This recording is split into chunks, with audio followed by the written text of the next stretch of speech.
Now we are. Well, hi, everybody. I feel like we should kick this episode off with an apology because I paid very little attention to the programming this week. So wasn't very good. No, it was not. Yeah.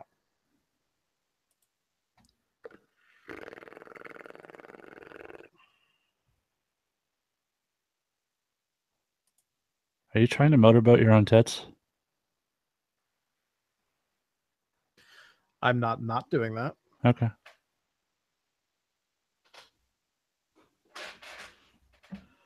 Fucking sweating like a bastard already. Joy of joys. Sweating. It's like fucking cold as shit out. I put on the cans and I just start fucking sweating. It's because I'm fat. Yeah. I was just coaching Little League. So. It's because you're not fat. Well, that's debatable. Different degrees of fat, sir. All right. Although I do have to say, there was this fucking one kid hit a pop-up. I'm standing behind the plate to catch the ball because the catchers are kids and they're not very good. So I'm standing behind the plate to catch the ball. There's this one kid hits a pop-up. I totally got that fucking 7-year-old out. So that kid ain't going to bring that weak shit into my house. Out. Teach him a goddamn lesson early. That's right. You don't get handed shit in this life. All right, ready to go? Let's do it. Okay. Why is pause on? That's what causes the blue lines not to go up, is fucking pause comes on. So when I go to record, it's paused, which is annoying as shit. I don't know why I didn't. That's 293 or 294? This is 293. Are you sure? Yes. I thought it was 294. It's not. I checked. Okay. We're getting very close to a landmark edition. We are. Which reminds me, I need to check for reviews, even though there aren't going to be any. I'm going to have to defend my new trivia championship that night, aren't I? I hope so. I mean, if we can get the goddamn raccoon on the show. Well, you know. It's a full-time job being Henry's hype man. All right. I don't understand why NXT Revisited episode 4 is not up on iTunes, but the last one was I just listened to it on iTunes today. That's weird. It's not on my from the provider thing. Hmm. Oh well, whatever. Sal is on the side because he couldn't be on the show, but he can be on the side. Yep. Did he leave voicemails? Couple. Troy will probably end up on the side too because he's a jerk. Okay. Well, we don't ban him on the side, so yep. So is there talk in the chat room? Right now it's just Sal. Okay, so that means that the group chat on the side of the Hangout is not the chat that's on the YouTube page. Good Apparently not. So it's going away. So it goes away. This is 293. Are you sure it's not 294? Yes. 3, 2, 1, record. Adam traveling. 294! Nope. It's episode 293 of The Rundown. My name is Adam. I'm your host. Thursday. Remix.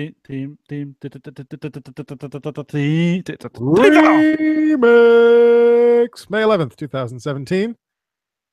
Jason is here. On fire as always. Our lower thirds are back, everybody. Our lower thirds are back. For those of you watching at home. Add that to the list of things people don't give a fuck about on this show. Nope. Yeah. Adam traveling is dead. We'll get to that later. Got caught in a wormhole. We'll figure out a workaround. It's just gonna take a while. I'm not allowing those fuckers to win this thing. I've never seen anyone get blacklisted on Twitter. It was very exciting. Okay. I didn't even know that was like a thing. Yeah, right. We'll get to that. We'll cover this story later. Yeah. Do you want to talk about the chat room? We can talk about the chat room. I should probably open that thing up again because I minimized it like last week. If you're all watching us live on the YouTube page, you can look over to the right-hand side of your screen. There's a section that says live chat. We call it our Smathers Lounge. For the man who's not there at the moment, maybe tonight it's the Sal Lounge because Sal's the only one in there at the moment. Slide in there, slide your pants off, have a good time. And as I always say, you don't have to take your pants off, but it's not as much fun.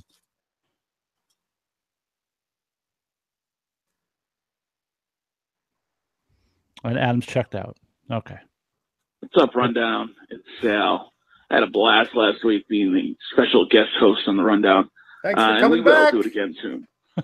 But this week, you know, I got to talk. I got to call. I got to leave my voicemails, and I'm going to start with Monday Night Raw.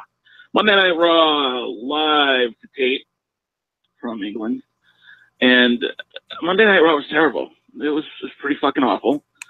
They didn't really do much of anything. So they'll use the European tour as an excuse, just like they use the Superstar Shakeup as an excuse. Now, how many fucking excuses are we going to have before we actually have a good episode of Raw? No Kurt Angle. He was like, I ain't flying over there. Fuck that shit. Bray Wyatt versus Finn Balor. Maybe it's still a thing. Who knows? Because they didn't do anything about it this week. So maybe we'll talk about it next week. Alicia Fox versus Sasha Banks. And then Alicia had her shoulder up at the end of it. So this looks like this is going to be a thing. This is why Sasha should have moved to SmackDown. Maybe you should have Tamina on Raw. I don't know, but it doesn't work. Sasha's run out of people to fight with. She's stale bread.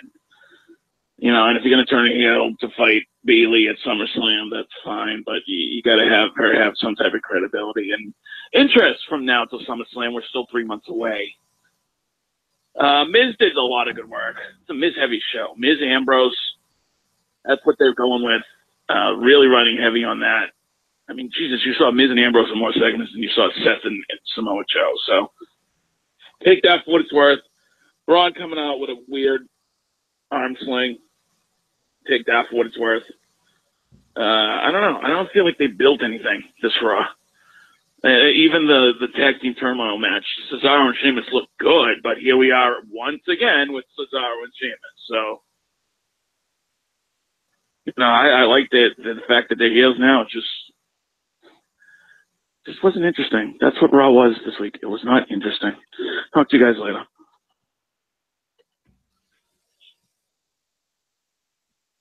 Yeah, the only real notable thing that I have coming out of Raw was the fact that Sheamus and Cesaro are once again #1 contenders to the tag team championships after running the table in the tag team turmoil match. Other than that, we didn't get anything between Finn Balor and Bray Wyatt. We had Miz and Dean Ambrose as co-GMs because that's a thing that needed to happen. That just wasn't a lot going up on Raw this week.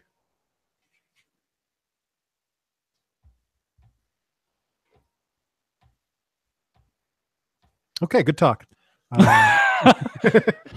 Those were I was just going over the good points from Raw this week. Yeah, it was pretty brutal. This was. I bet this week made you very happy. You're not doing the 3 up, 3 down anymore. Oh, very, very, very. Because again, same problem I run into all the time. I just couldn't find 3 ups. That was my biggest problem with that column. It's like if I could really finagle it where I could do like 1 up, 7 down, it would have been fine. But no. This was going to go down for me as by far one of the worst weeks of WWE TV I've ever seen on the whole. SmackDown was significantly better than Raw. We'll cover that later. But even there was really just not much of note at all. I enjoyed the Miz Ambrose segment that kind of opened the show. I thought that was sort of entertaining. And that was pretty much it from downhill from there. Finn Balor and Miz wasn't horrible in the ring. It was okay. I loathed the fact that Dean Ambrose comes out and says, we don't do disqualifications, restart the match. Adam, can you remind me how Samoa Joe and Seth Rollins ended just a few matches later? Samoa Joe and Seth Rollins, and also Braun Strowman versus Kalisto. Yeah. Well, how did those matches end again? A little something. I called it disqualification. Well, that's a little weird because I was told at the beginning of the show they don't do disqualifications on Raw under Ambrose. I guess Ambrose was busy and unavailable. Emotionally and literally. Yeah.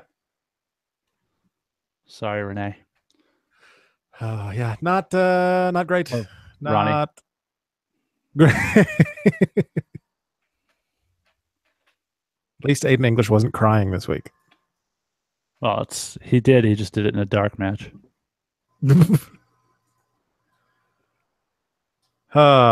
Yeah. That's about it, really. There was 3 hours of television on Monday night, of wrestling on Monday night, and I legitimately can't remember anything. Rollins and Joe's, the match was good. And actually, if you recall, that's pretty much the ending I said they should have done at the pay-per-view. They furthered that, I guess, a little bit. I don't know if it's furthered or if it's just status quo where it was, but other than that, yeah, Balor, I guess, is better than The Miz. We learned that. Yeah. Bray fought Dean. Enzo and Cass is no longer a thing. We learned that.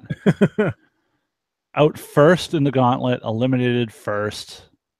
Done. I will say this. There was one interesting aspect to the gauntlet that I found by watching it. Cesaro and Sheamus just recently did this heel turn, which was good. I liked what they're doing with them. Yep. They wrestled the early matches like heels.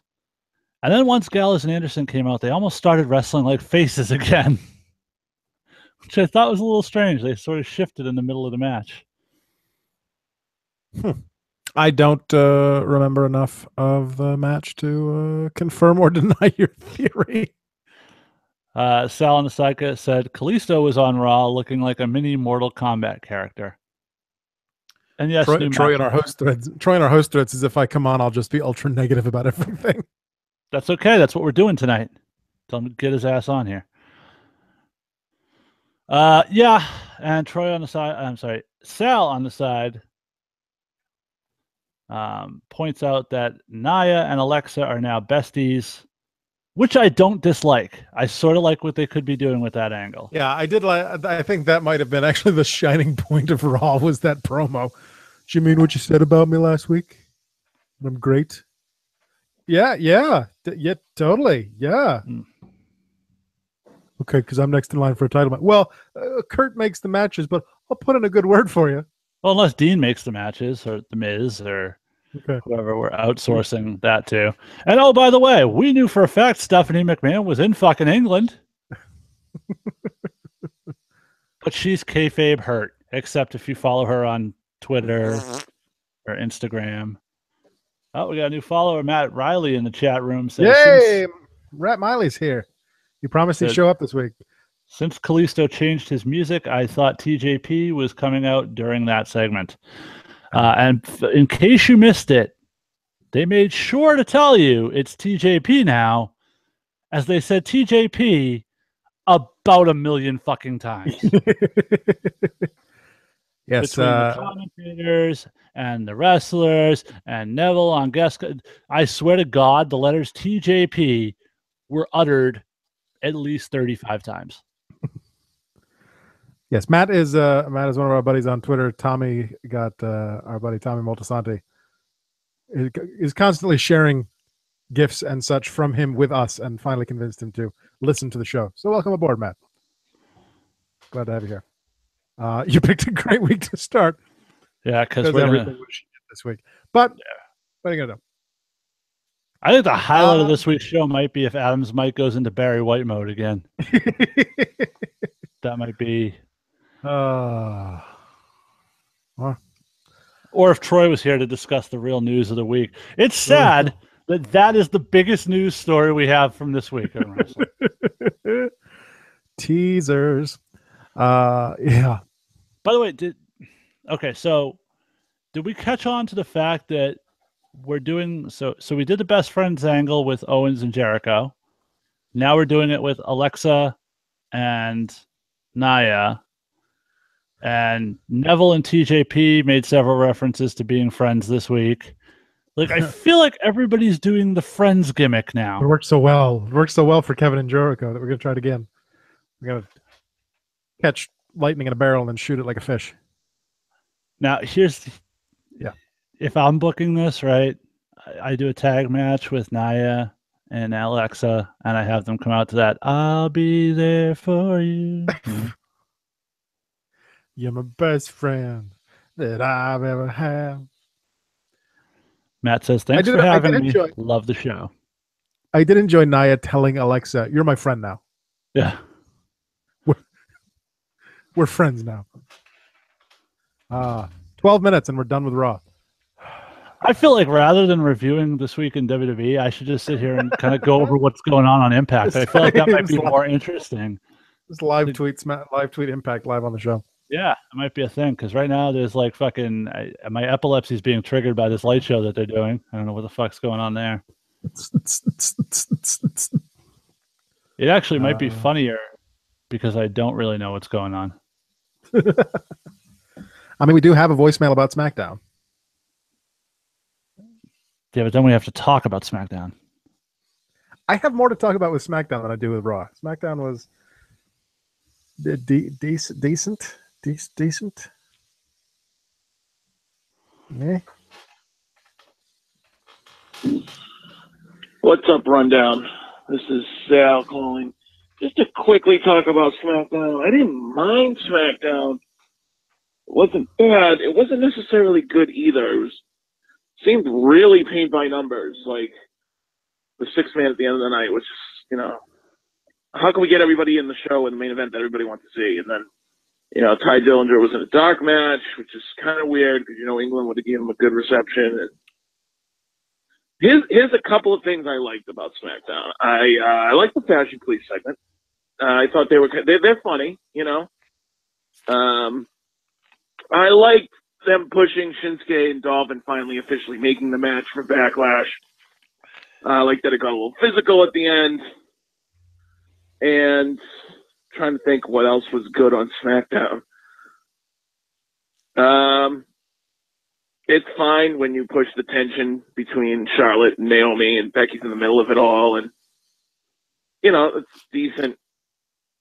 But as far as the best thing I can take away from SmackDown, if you're building a story and trying to tell a story, is Jinder getting a pinfall over Randy Orton. Leaving with the one with his hand in the air with the Bollywood boys. That's good. It's good for Backlash. Keep pushing that bar that trying to make Jinder a top contender. Other than that, I really can't remember anything else that happened on SmackDown that was important. So, talk to you guys later. Okay, so LAX just came out in like black and white mime paint with urns full of ashes, and there's somebody in black and white face paint staring down at them from the rafters. And I can't help but think I've seen this angle somewhere before. Somebody in the rafters with black and white face paint. I can't place it.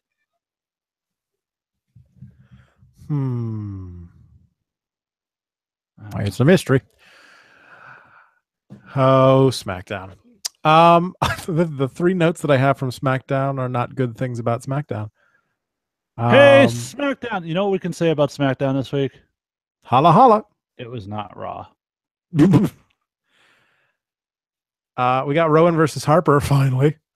In that match that nobody has been demanding to see forever. Oh, sorry.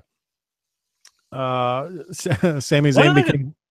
When are they going to get it through their thick fucking heads in the back that Luke Harper and Eric Rowan will never work as singles guys as long as they're viewed as Wyatt family rejects? As long as they're dressing exactly the same.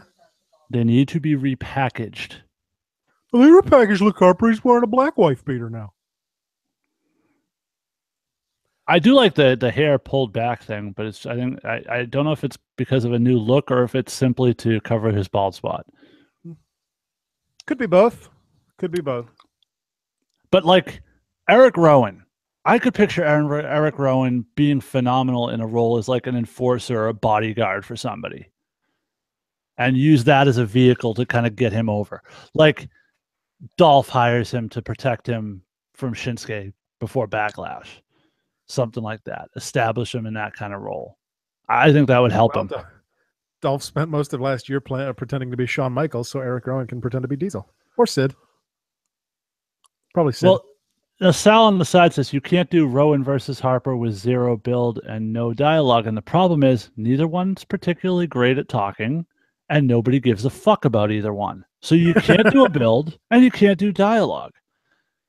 That's the thing. You have to create interest in these characters, and you do that by repackaging. Oh, something's happened on TNA. Sami Zayn is channeling Woody Allen again. Oh, that was fun. So remember all those times we said, I really wish Sami Zayn would go to SmackDown? Yeah. Maybe it wasn't the Raw creative team that was the problem. I don't know. I don't know what it is.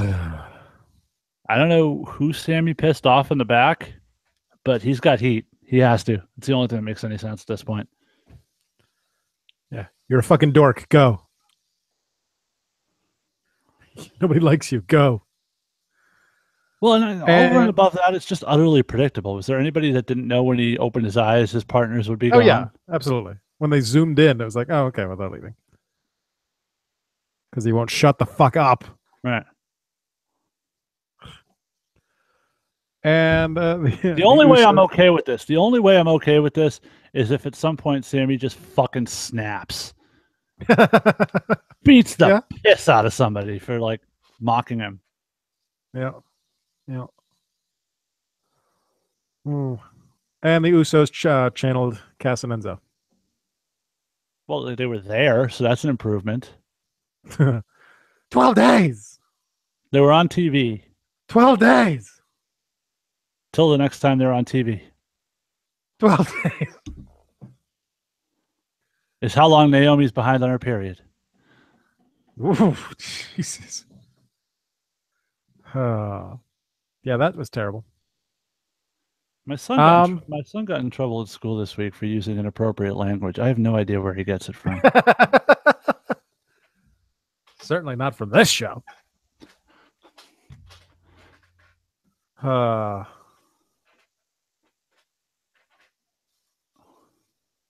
Yeah, SmackDown. This is good. Less than 20 minutes, and we've done Raw and SmackDown. No, we haven't covered all of SmackDown. Jinder pinned the World Heavyweight Champion. I mean, that's something notable. And Randy completely shit on Bray Wyatt in the opening promo. Yeah, but you know, it's what you expect. Is it just me? And I sort of kind of half-assed through SmackDown because when it was live, I was in the middle of filming the next edition of the Rundown Sit Down, recording the next edition of the Rundown. The next edition of the Rundown Sit Down. So I had to watch it kind of quickly, fast-forwarding through some stuff. But did they use the phrase "welcoming committee" this week? Because I didn't hear it. Oh yeah. Okay, I didn't hear it nearly as much as I had the week before, so I didn't know if maybe they dropped it after Troy discovered there were some other websites that, you know. Nope, definitely. But yeah, check out the second Rundown Sit Down featuring New England legend Slick Wagner Brown. That is up on the Rundown feed right now. Post that on Monday. And then not this Monday, but the Monday following, you'll be sitting down with the greatest unsigned ring announcer in the independent wrestling world, and a guy I'm proud to call a friend, and for my money, the nicest guy in professional wrestling, Rich Palladino, who couldn't have been a better guest. Great stories, just a great interview in general, just shooting the shit. We had a great conversation even after we finished recording, and I kind of wish we had kept recording. It was a lot of fun. But yeah, no, great guy, and we may have to have him back because there's a lot more to get to. But looking forward to it. Yeah, plus more coming. We've had and he totally put you over too, Adam. So no, not at all. No, he didn't. Dick. He put me over though. I should know not to believe you when you talk about these things. But yes, we've had some more people agree to sit down with us, or sit down with you, and have a chit and a chat, and so we got some big names coming. I'm looking forward to it. Yeah, I don't want to reveal any yet, just because scheduling can alter plans, and I want to get people's interest up artificially. So, but it was a lot of fun. Be excited, basically. Yeah, some names people will know.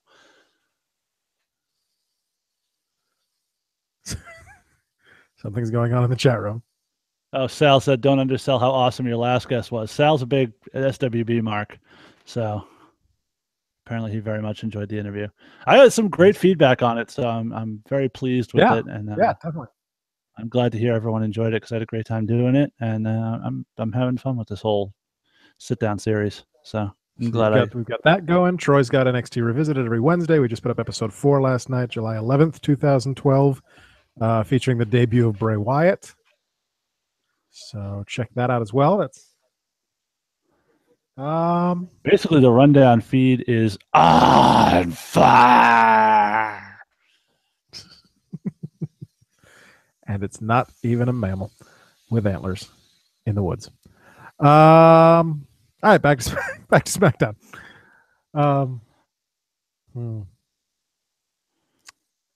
Yeah. What'd you think of the Fashion Files segment? I'm just happy that Breezango are getting a push. Are actually getting momentum. They put him over the Ascension this week after that very strange screaming in a locker room, just in a closet for no reason. But there's paint. But I enjoy the Fashion Files. Am I the only one that thought the Ascension were fucking? I enjoyed Fandango dressed like Sherlock Holmes. Yes. I'm sure you're probably not. No, I'm sure you're not. Okay, because it was a little awkward and uncomfortable. Huh? They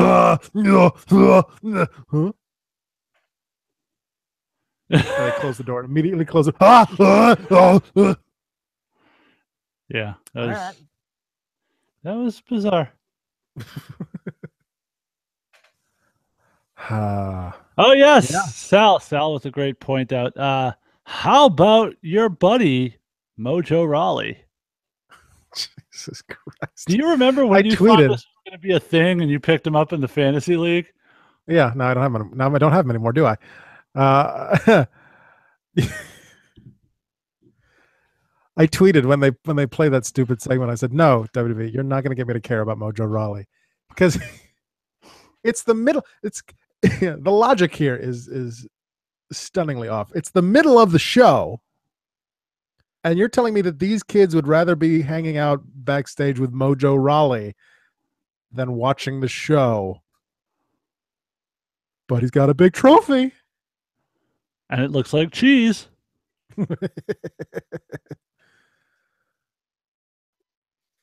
Yeah, and then the kid kicked him in the leg and it was funny. Ha ha ha ha ha ha. Sal on the side says that I am the Rundown's Nancy Grace, and I may have to punch him for that. He's getting a square kick in the dick for that one, because that's a kick straight. That's a kick straight in the balls. Yeah. Geraldo, I'll take. Springer, probably more accurate. But you can be Springer. I'm okay with Springer. Nancy Grace's tit fell out. It's a reference. I have farted on live air before, though, so there's that. All right. Let's see. Did anything else? There was something else in the women's. Oh, the women's division on SmackDown. Naomi's fingering Charlotte. Yes. Was that a reference to this video that's supposedly going around in Naomi? I don't know, but for those of you that didn't catch it, after their segment, they went to the back, and Naomi and Charlotte are having this argument. And at one point,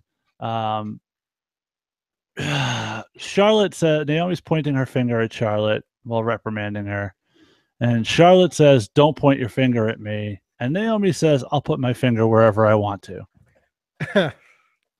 Troy got hard immediately. That was me, actually. That was my joke. It might have been you both. Well, in the host thread, it was me. Don't try to steal fucking shit. Of course, then ask Sal. I'm terrible about who said what. Charlotte followed that up with, "What are you gonna do? Glow all over me?" Which I thought was also contextually a poor choice of turn of phrase, if you will. What are you gonna do? Bleed on me? But yeah, that was about it. Yeah. So that's, I can't even like. It was so fucking bad this week. I can't even have a rant. Like there was nothing. Yeah. It wasn't even bad. It was just fucking paint by numbers. I think Sal said it best. Paint by numbers. Yeah. It's just generic, plain, dry white toast. There was nothing. It was not bad. Perfunctory is another good word for it. Oh hey, it's the London show. We have to do something.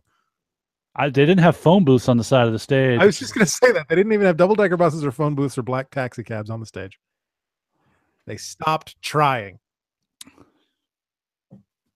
And now we didn't touch upon it. Well, it's in the news. We'll get to it later. Never mind.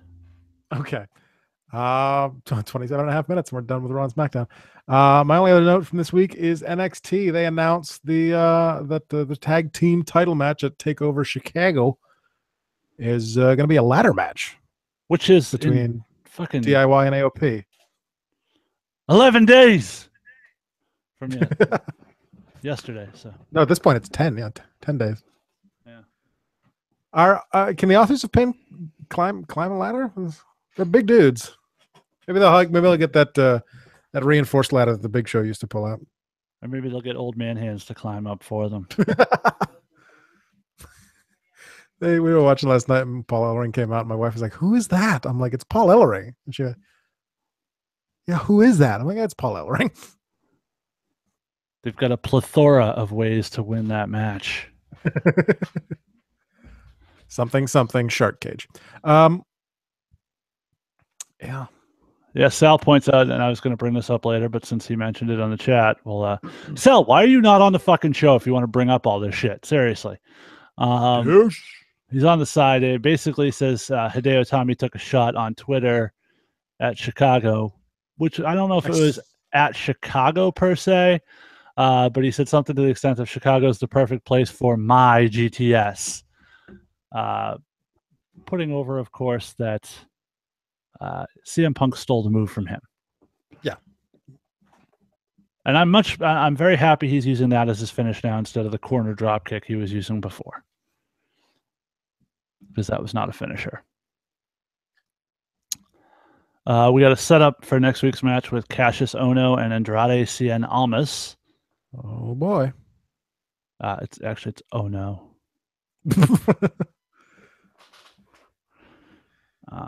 So that happened. We got a really, really good match between Roderick Strong and Hideo Itami. That was exciting to watch.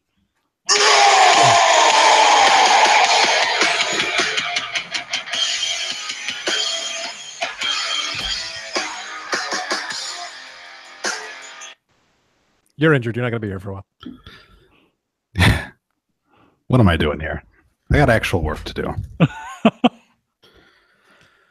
Well, you've already missed us complaining about Raw, SmackDown, and SmackDown. So, but Troy is here. Yeah, I'm here.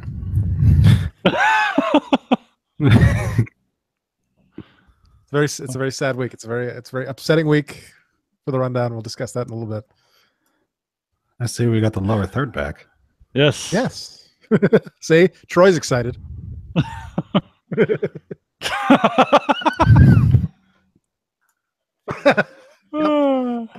Yep. Okay. More on that later. More on that later. More on that after the news segment. Troy, we're pretty much through Raw and SmackDown. You have any thoughts you'd like to share about either one of those things? Yeah, they both fucking sucked. Yeah, we covered that part. The WWE's in this dumb fucking area right now, which it shouldn't be in, where everything's just a giant clusterfuck. They don't know what the fuck they're doing. They're ditching plans on a whim. it's like we're like, oh well, once we get through this like superstar shakeup and we get through the shitty pay-per-view that was a Raw exclusive pay-per-view that really wasn't, like, okay, now everything's going to be okay, now we can get into stories. When does that happen? Because we've now had Finn Balor feud with 3 different people the past 4 weeks, and Bray Wyatt is just kind of doing some stuff, and SmackDown is still a fucking dumpster fire where nobody gives a shit about the world title. You have 2 of your biggest stars fighting for the U.S. Championship, which is fine, whatever. Sami Zayn suddenly turned back into fucking Woody Allen again. Yeah. So much for, he's finally on SmackDown. He's going to get his push. We were just having that conversation. I'll have to check. I stopped paying attention, but I'm pretty sure he has not actually won on SmackDown yet. Yeah, I don't remember. I don't think he has won a match since moving to SmackDown. Probably not. And he's back to being shitty. I'm just gonna do. Yeah, I know Kevin Owens better than anybody else, and this is what we're gonna do. I'm gonna take a dick in my ass, and then I'm gonna suck his dick, and then he's gonna be like, okay, I tap out. We had Naomi claiming that she was gonna finger Charlotte, and Charlotte, man, she fucking sucks, dude. I don't know if you played my voicemail yet or not yet. I'll get into it a little bit more than what we haven't gotten to the discussion topic yet. Fucking, she does not know how to be a face apparently, and she's in like hardcore Seth Rollins territory. I think she doesn't know how to be a fucking face either. In her defense, I think she's doing the subtle turn. She does not they're not beating us over the head with her turn. It's much more of a, I'm still who I am. I'm just teaming with these people now. None of her shit has been entertaining though, and none of it's been well written. I mean, this is the chick that said she's fastly getting furious 2 weeks ago, and then this past one was just like, I don't need any introduction because I need no introduction. That's a dumb fucking line. Like, it doesn't make any fucking sense. So, well, she needs no introduction because the world's now seeing her titties. That is true, and that beat up muff of hers. Yeah, all in all, and then you've got NXT, which like your NXT champion is the least over person over there, and nobody seems to give a shit about him. Nobody even really realized that he hasn't really been on the past couple of weeks. I got 1 fucking point from the NXT champion the past 2 weeks, and which is why I finally dropped him. And guess what? Nobody picked him up. I wonder why. The only shining spot right now on NXT is fucking Aleister Black, and he's probably not going to be there for very long. So, I mean, I was tempted to go back and watch it again, and then I was like, no, why bother? The tag team champions are still fucking Authors of Pain. They've got no tag team division whatsoever. The women's division is still, I love Asuka, but fucking make her lose already, because it's not working. You're burying the rest of your fucking women's roster because nobody's getting a chance at the belt.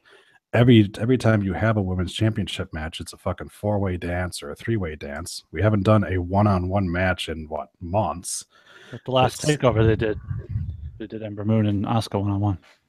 Did they do that? Yeah. Nobody pays attention to NXT. It doesn't fucking matter. It doesn't matter because guess what? Asuka won. And then like it's the same thing with like Austin Aries gets 27 chances at the fucking Cruiserweight Championship because nobody else is believable. Nobody else in that women's division is believable as a fucking challenger. That's why Ember Moon keeps getting chances. This is, again, and I've been saying this is the problem since the beginning. I'm a fan of Heidi Lovelace, aka Ruby Riott. I'm a fan of Nikki Cross. I thought her interview segment on TV this week was really good. I enjoyed that quite a bit. But the money right now in that women's division is the Iconic girls. Those are the ones that will draw eyeballs, that will be entertaining and put something out there that you can, and you can get behind that storyline of them doing the Mean Girls gimmick, and they're never fucking on TV. They're completely underutilized. This is the second takeover for which they're not booked in a row. Can you breathe? Can you just breathe directly into the mic? Are you talking to me or to him? Yes. Which one of us? Talking to Troy. Am I breathing too heavy? Here, I'll go ahead and change my color so I'm different than you guys. All right. Now we represent the 3 brands of wrestling. Yay! All right, I'm back here now. I told you I was not in a good mood. That's better. and you kept pestering me to be on this fucking show. There's going to be no Slasher Sanitarium this week because of the fact that I have 2 episodes to record. I've got more NXT Revisited to record because I've only got 1 more in the can. And speaking of taking in the can, why the fuck aren't they pushing the fucking Iconic Girls? It doesn't make any sense. It's a good question. And the other thing too, NXT continues to have this problem where they don't have anyone who can put over talent. Like in the men's division, you had Ty for that. Ty would be one of those guys that could make a guy look great and could introduce talent. But in the women's division, you don't have that because you keep using Billie Kay and Peyton Royce to be that kind of those people, but they didn't accomplish anything, and they haven't really won any big matches because they keep getting kind of shuffled around there. And I mean, we saw Mandy Rose once, and then she wasn't in the fucking Battle Royale. Don't know where she went. She's fine. She's not hurt. No. She's doing the local Florida shows. So yeah. So she's still employed with the company. We know she is, and she's come a long way. Yeah. And again, I mean, it's NXT. It's got that same kind of issue where obviously they're not going to find time for everybody on the card, but even the people that they're like kind of trying to push, they have to keep doing like start and stop pushes. Well, why should I care? Like, okay, now we're going to start pushing Aleister Black. Well, we also still have Roderick Strong, who they haven't really done anything with, and like I guess he's just I guess he's going to get a chance at the belt and nothing. They're starting to do stuff with him, which is good. I thought those segments they did on him were really good, and they more character development than they've done with anybody in a while. And then they put him in the contenders match, and him and Itami put on a very good match. Yeah, but he lost the match, so he's ruined forever. Yeah, that is true. Keep in mind, Troy, we're talking about a roster in NXT that could very soon have a big talent infusion on its way. With the list of free agents that are available at the moment, we've got a considerable amount of male talent that could be coming by. I'm hoping they do something with that tag team division because I don't give a fuck about Heavy Machinery. And nope. I like them. I'll give them a chance to play out a little bit. They're fine, but I don't look at them and think these guys are who you anchor your future on an NXT for the tag team belts. Authors. I thought DIY and I just completely forgot the name. Riddick Moss and Dino Sabatelli. I thought they had a good match this week. Yeah, and I like those two as a team. They could be something down the road. Yeah, I just feel like you've got a lot of talent that you could start teaming up. And I felt like you could go ahead and do like Hideo Itami and Andrade Cien Almas. I thought those two guys would do really good as a tag team together. Think about it. Yeah, we touched on it briefly last week. Yeah. I mean, obviously, I talked about. We also have this issue where we've robbed NXT of all of its talent. And then we've got a bunch of guys on the main roster that we're not using that they could easily throw back in NXT and have them put over some of the young guys. Have the fucking Ascension go down there, face off against Moss and Sabatelli, put them over. Have fucking, obviously, well, I was going to say vaudevillains, but one of them got fired. Have American Alpha make it. I'm watching NXT Revisited, and they used to use guys like this. They used to bring down a guy from the main roster. I mean, everyone remembers one of the best matches in NXT history was Sami Zayn versus Cesaro. Yeah. Cesaro had been on the main roster for 2 fucking years at that point, but he was down there to try to make the younger guys look good. They used to do that shit all the time. I don't know why they don't do it anymore. TJ Kidd rebuilt his career down there. Yes, he did. Yeah. And, they tried it with Curtis Axel. It didn't work, but they tried it, I mean, in episode 4 of NXT Revisited, we talked about Camacho being down there to try to get a little bit more screen time and a little bit more, refinery to him. You've got Bo Dallas that hasn't been seen in fucking forever. Curtis Axel was only seen in backstage fucking, segments and stuff like that. You've got all this talent that you're only using for main event. Send him to Florida for a taping. Have him be on a couple episodes and be done with him. See, I don't think the lack of talent is their problem now. I mean, you've got Cien Almas, you've got Drew Galloway, you've got these guys, Cassius Ono, you've got guys that are there. You just with an hour to tell the stories, there's not a whole lot of stories you can tell. Now with the increase in frequency of the takeover events, it's harder to book the long-term storylines that they've done. And they've decided since then that they're going to go to the formula of kind of enhancement talents rather than what NXT used to do really well, which is every match gave you two guys who had some character and development behind them in a match, and you didn't know who was going to win because either one, you could make a case for either one of them to win. Mm-hmm. Yeah, to tie these two threads together, we talked about it last week with Heavy Machinery. Heavy Machinery comes out and challenges, or at least tries to challenge the Authors of Pain for a title match, and it's like, yeah, but who the fuck have they beat? They've beaten nobodies. Yeah. Up to this point. Then again, we've got Jinder Mahal as a number one contender and Breezango as number one contenders. So it doesn't matter who you've beaten recently. Stakes and weights, Adam. Stakes and weights. Yep. Bye. Oh God. Yeah, no, heavy Machinery have not impressed me. Not least of which because of Otis Dozovich's fucking singlet. I enjoy cut it saying that low. his name. He's got a fun name to say. I like the team. Otis Dozovich. I like this team. I think there's some potential there. They've got some personality. They've got a good tag team look. You know, I could get behind it. We'll see. They need different gear. I like the gear. What's wrong with the gear? Well, Otis Dozovich is showing way too much cleavage. I mean, and they look like they look like Owen Hart ripoffs. No, they look like the Natural Disasters. That's fine. It's not an issue of the gear. It's an issue of the fact that we need to see more of them. And the problem is there's no real tag teams for them to go against, because every time the Ely brothers try to be an enhancement talent, and I'm interested for the Haas fight we're going to see with Alien versus Predator or whatever the fuck their names are, and Heavy Machinery. So AVP, AOP, yes. The joke is there. I'm interested in that Haas fight. I think it'll be a lot of fun. But nobody watches NXT, so what does it matter? But we touched on it earlier. There's probably going to be a good chunk of new faces in there coming up very shortly, probably by TakeOver Brooklyn, I would imagine. Do you have news on that? I don't have any specific news. Okay. Some people sources. Some people I'm familiar with have dropped some hints about some people we might know.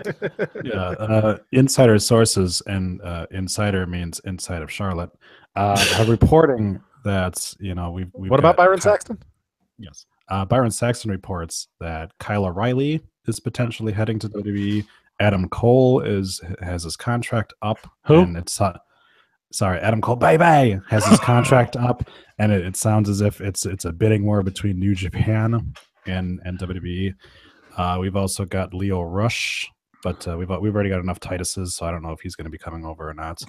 And I know we had talked about Kairi Hojo is going to be heading over for the women. We've got a bunch of women for the women's tournament that are yet to be announced, because it's supposed to be 32 women, I think. And we've got maybe like 3 or 4 names that are heavily favored to be in it. So tons of talent there. I expect they're going to sign probably a good 10 to 15 of them after the tournament's over. So we'll start seeing some infusion of that. Obviously, we've still got, Mr. Mike Bennett and Maria Kanellis, who are supposed to be coming over. It sounds like they're going to bypass NXT, but that's always a chance that we see them, at least for a couple of a taping or two. Mm-hmm. So yeah, there definitely is a lot of talent, and there's also rumors Donovan Dijak's another guy you hear. Yep. From Ring of Honor. Also, Dalton Castle's a guy I've heard whose name kicked around a little bit. As a possibility. I'm not sure how he would work without the Dalton Castle gimmick. That would be interesting to see. Right. He needs his buddies too. The boys, yes. Yeah. I was looking through pictures on Facebook. Back to do you remember when Shikara they were doing the Wrestling Is shows? Yeah. Oh, That summer I went to a Wrestling is Awesome show in I don't remember where it was, but it was on my birthday, and it was I was in the second row, I was in the front row, and I was looking through his pictures, and as I'm looking through his pictures, I'm like, holy shit, that's Dalton Castle. Holy shit, that's Drew Gulak. Holy shit, like seeing all these people that I now know have seen on Ring of Honor on WWE. Like I saw them back then, I had no idea who the fuck they were. I'm surprised that the WWE didn't sign Rory Gulak too. Rory Gulak is what I was trying to say. Drew Gulak's brother. I think they would make a pretty good team. They have on the Indies. Maybe he's too bald. They've already got enough bald guys. I don't know. Just saying. Well, Paige is always looking for a good tag team. So, hey, well, there's plenty of them. Hey, do you have the probably not, but do you have the news story about what the New Day would like to do? No, so go ahead. The New Day say they would like to use the Freebird rule on a singles title. I had suggested that. I thought a while back Kofi should have won Money in the Bank and done it. Yeah, I feel like we've talked about that in the past.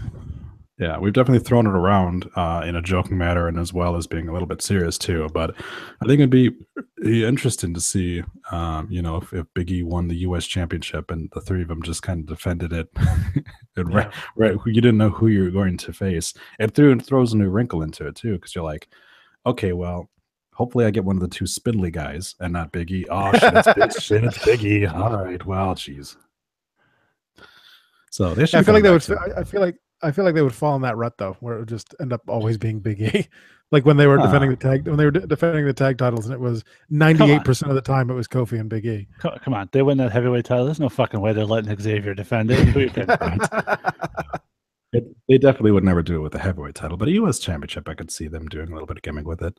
I do have to put over the most recent. Maybe it wasn't the most recent one. Maybe it was last week's. The New Day segment where they were doing the video game. I thought that was actually rather inventive. I did like that. The arcade machine. They had an arcade machine, and it was the WWE SmackDown Live tag team game.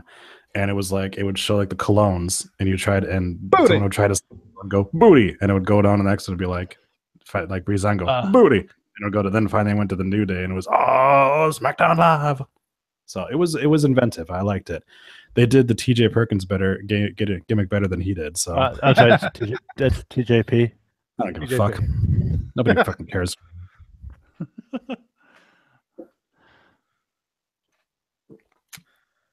I'm upset. More on that later. I feel like we've pretty much covered NXT at this point. Covered it in our glow. Troy, what did you think of 205 Live this week? I watched that shit because it fucking sucks. Nobody gives a shit about 205 Live, and why should they? Because WWE doesn't give a shit about 205 Live. This show should have been awesome. Yeah. This was, but again, I've talked about it ad nauseum. Back in the day, in 2001, and before that, you didn't have your main event guys doing fucking tope suicidas out the fucking ring. You didn't have Hulk Hogan doing 450 splashes on fucking Diesel. All right, you had like these guys were the technical guys where you're like, holy shit, this stuff is crazy. I've never seen it like this before. Yeah, I've never seen shit like this before. Once you have your fucking WWE World Heavyweight Champion being Seth Rollins and Kevin Owens, guys who are doing moonsaults and shit like that, it makes the 205 Live guys nothing fucking special. Well, especially when you do to the 205 Live guys and tell them we're not going to have you do all that flippy crazy shit you did in the Cruiserweight Classic that got you over. Yeah, even if it wasn't... The fuck is Grand Metalik? I don't know. Even if it wasn't for that, they did. He's been coming back twice now. Yeah. Right. I can escape from the fact that, okay, well, yeah, they had to neuter him a little bit, whatever. But the problem is the fucking writing. The problem is that they spent absolutely no time building up anybody. The first fucking episode was literally, here's the division. That's not how you fucking introduce a new show. You should have started 205 Live and be like, all right, here's a match. And then do what you did on the fucking Cruiserweight Classic, where you built up through commentary the guys. Then people would care. And get rid of the fucking purple ropes. Because nobody gives a shit about that stuff. It's a fucking sideshow on Raw. Yeah. They've segregated away. Moronic, and they need to get rid of that whole purple motif. Yeah, so fuck the Purple Rope Club and fuck that fucking show. I can't wait until that slot on the fucking WWE network is filled with R-Truth's fucking Game Time or whatever the fuck it's gonna be. God damn. I like Angry Troy. Right? What a waste of fucking talent. You know, everyone right now is looking at Kota Ibushi and being like, dude, you were fucking smart. Good on you, man. You didn't sign. I mean, yeah, he's blowing his face off with fucking firecrackers, but you know what he's not doing? He's not he's not fighting a fucking black guy for the Alicia Fox championship. That's not what he's fucking doing. He's off in New Japan making money right now. Yes, he's probably blowing his face off with firecrackers as we speak, but he's not being fucking wasted and in a fucking 16-man tag team turmoil match on the fucking pre-show because the writers don't know how to fucking write for 205 Live guys. He's not being jobbed out to a fucking video game geek who's 35 fucking years old and still dabs. All right, what he's doing is being fucking smart because they sit there and they fucking wasted talent after talent after talent. They fucking brought back Tajiri, one of the best fucking Attitude Era guys, one of the best wrestlers, and they used him twice. Like, what the fuck, man? Well, he did get injured. He got injured, and guess what? He got healthy, and they still didn't use him, and he's like, oh, fuck are you? And he left.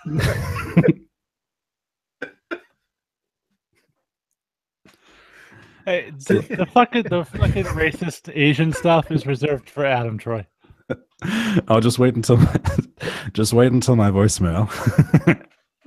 Are you going to play the voicemail even though you're here? Well, yeah, because then I don't have to talk during our fucking. Then I can just be quiet and listen to your guys' answer because I made mine. And I was making sure I checked the little timer on my phone to make sure I didn't go over 3 minutes because I'm not Salem. Did you do it in Tajiri voice? No, I did. We're talking about Baccarat, so there was a lot of that.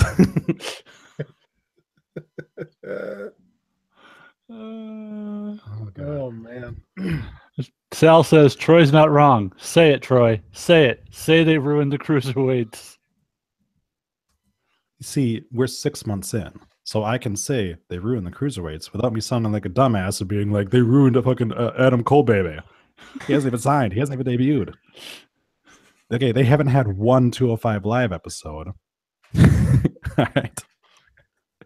They have had 30 205 Live episodes. That is enough of a sample size for me to determine that it is fucking garbage. They have made a few compelling characters out of 205 Live. That's on the wrestlers. That's not on the writing. They've made Neville compelling again. They've made Neville did that. They've made Jack Gallagher a factor. What? Gallagher. They've Akira Tozawa is a thing now. And they tried with TJP, and how did that turn out? They tried with Brian Kendrick, and how did that turn out? I'm into the TJP thing since the heel turn.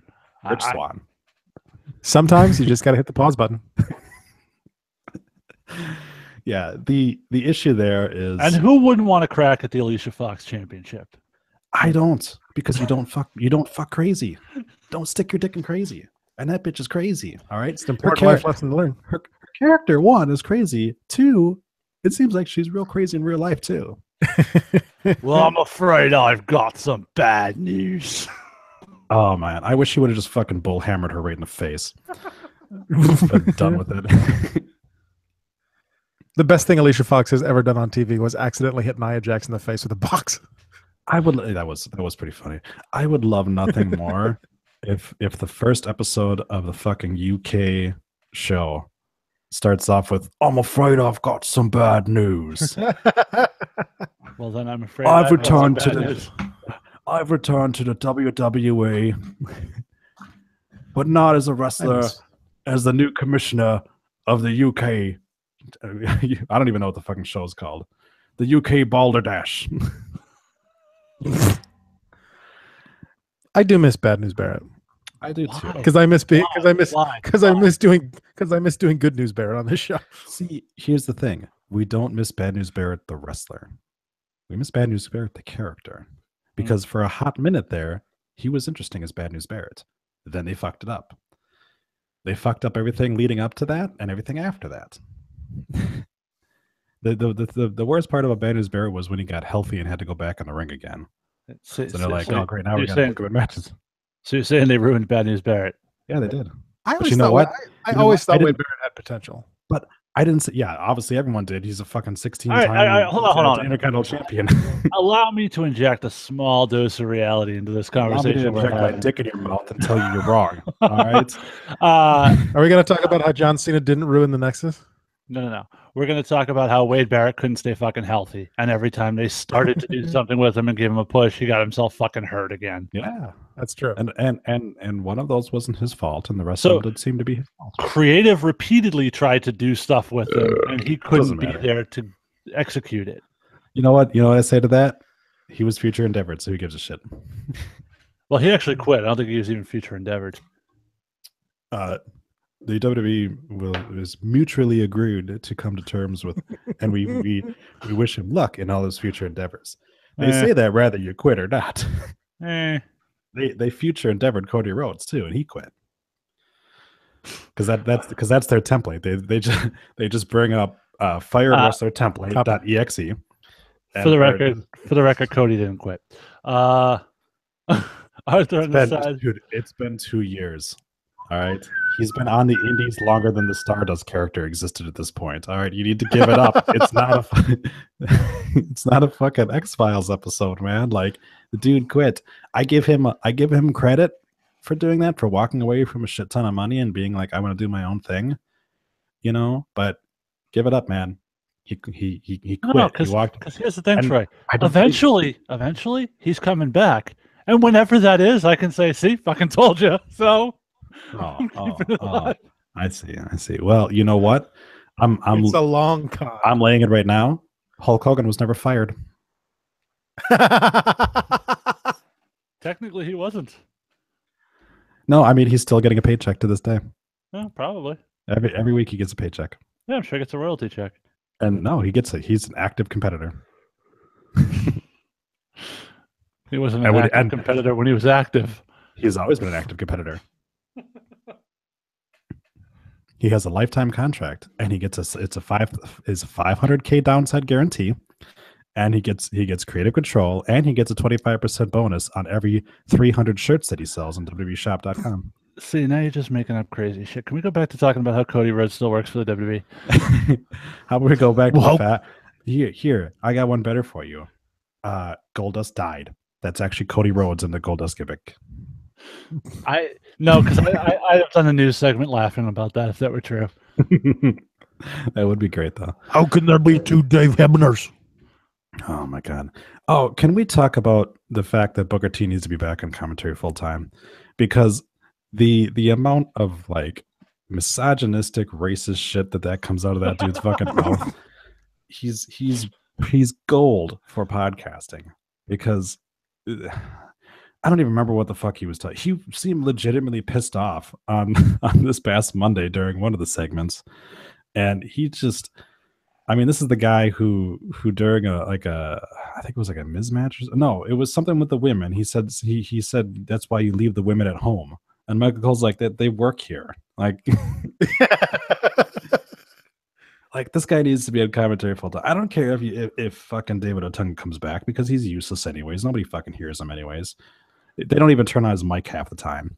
You've just put Booker T behind him and just like over his shoulder and just have Booker T talk the entire time. But what did Rikishi say? The world will never know. Yeah. Well, I think my favorite Booker T thing is still when they were talking about Neville defying gravity and how he looked up to Owen Hart, and Booker T said, well, Owen didn't really defy gravity. See, that's why he needs to be back. How else are we going to get gold like that? Plus, this is the guy who called Hulk Hogan a nigger. Do you know I had a dream of you died? Oh yeah, yeah. Speaking of pissed off people, I love the fact that JBL got pissed off at those little kids that fucking Mojo Rawley was trying to touch. That was great too. They legit came back and he's just like, "Fucking brat." Like, calm down, dude. What are you talking about?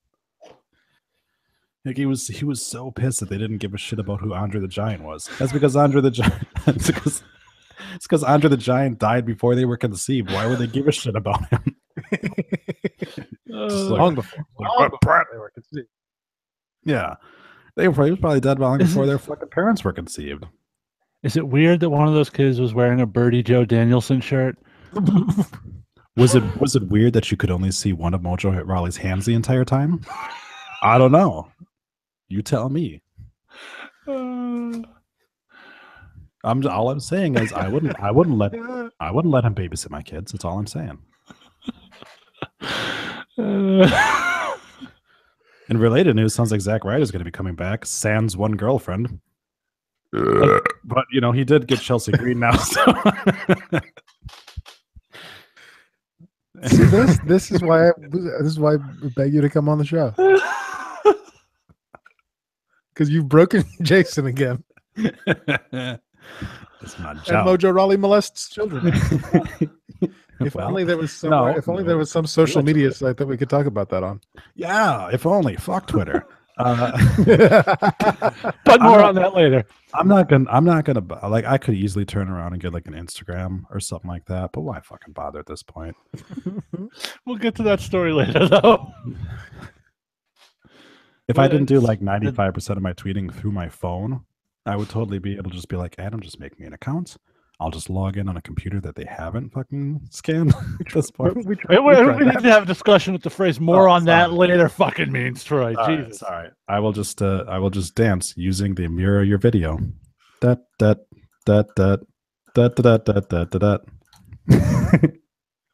Oh, does it mirror it? Does it mirror it on yours? Dat dat dat dat. No. It doesn't. Dat dat dat dat. Mirrors on mine. It's only for your screen. That's fucking stupid. Why would you do that? So that it looks, I don't know. It doesn't. No, it doesn't. No, explain to me. Why is there mirror your video? Why is there something that would make you reverse your image only on your screen? Because why not?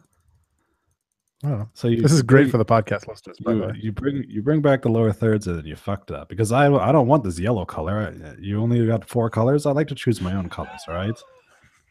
Don't pigeonhole me to the fucking 4 colors here, man. Give me a fucking palette to work with. Fucking shit sucks. Anyways, so Zack Ryder. This thing shows millions. Yeah. So This Zack thing shows millions of colors, and you give me 4. Yeah, fucking 4. So Zack Ryder. I'm not done with you yet, Color Wheel. Yeah, I'll get back to you. My arm. So fucking Zack Ryder's down in the performance center, so he can come back and and job out to fucking Jinder Mahal when he returns. Do they reunite the Hype Bros, or do they just turn around and be like, I guess? Well, they're still owed a tag team title shot. That is true. That is true. Or do they have him turn around and fight Aiden English for a couple of weeks, so that everyone can turn the channel? More on that later. Now, did he break up with Chelsea Green? Is that what you're saying? Or are you No. Emma dumped his ass, and now he's with Chelsea Green. Yeah. But I'm sure he probably fucked that up too. Maybe she realized he's bald. I don't know. Bro. And apparently doesn't have an acceptable size penis. So. No, we know that. See, here's the thing. I feel like rant. Here's the thing. Shout out Sal. Here's the thing, Sal. I feel like I had a hand in breaking them up because she looked at that tweet and she was like, "Would I consider Zack Ryder's penis acceptable?" I had heard that they had already broken up by that point, but I think that there might have still been a chance of them getting back together until that tweet. She's just like, he's right. 5 inches is a little have small. an unacceptably small penis. I didn't say small. Maybe he just doesn't have, he's just not an acceptable size. And he's bald. Yeah, and he's bald. And he's a fucking child who rides roller coasters in his fucking time. She's probably like, if I could go around riding roller coasters all fucking day, I'd do it too. What's wrong with you? Then again, you know what? All I'm saying is that some Australian people like black people, and maybe she didn't like hanging out with Brandy Rhodes all the time. Troy, Yes. Troy, Yes. you ride roller coasters all day. You fuck Emma all night. That sounds like a pretty good life to me. I'm just saying.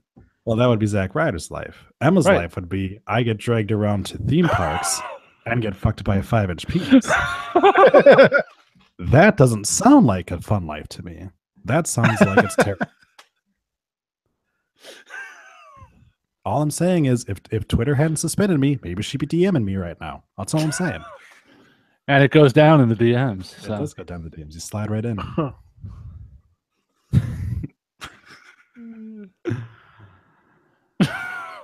Anyway, this is already pretty much my favorite episode. Good. Do we want to do the news at this point or the discussion topic? I think we need to do a theme song. I don't know. It's your show. Do whatever the fuck you want. All right, Jason, do the news. Okay. News. Man, between you and fucking Salem, I'm glad I spent all the time finding a good news bumper, so that every week you give Adam an excuse to not fucking put it in. Define good. My penis. I would call it an acceptable news bumper. I think we could do better. Well, go ahead, have at it. I'll do it right fucking now. Kairi Hojo, one of the elite women wrestlers in the world, should be reporting to the WWE Performance Center soon after signing a contract with the WWE in March. Hojo announced on Saturday at a Stardom show in Japan that she is leaving the organization. She never mentioned WWE because wrestlers are not allowed to say they are going to the WWE until the WWE announces it first because, maturity. WWE was after both Hojo and Stardom's top star Io Shirai? Io Shirai. There it is. We're going with that. Shirai was brought to Orlando not that long ago to train, which was not supposed to go public, but due to a communications issue, was briefly mentioned on WWE.com, which is fairly public. According to F4WOnline.com, Shirai hasn't signed a WWE contract at this point. Hojo has wrestled for just over 5 years and was an Olympic hopeful in yachting before going into pro wrestling. She's awesome, by the way. YouTube that shit. Educate yourself. She had worked a few shows for Lucha Underground, but was never under contract with the promotion. So you can go back and look for the Black Lotus triad, and she's part of that group on Lucha Underground.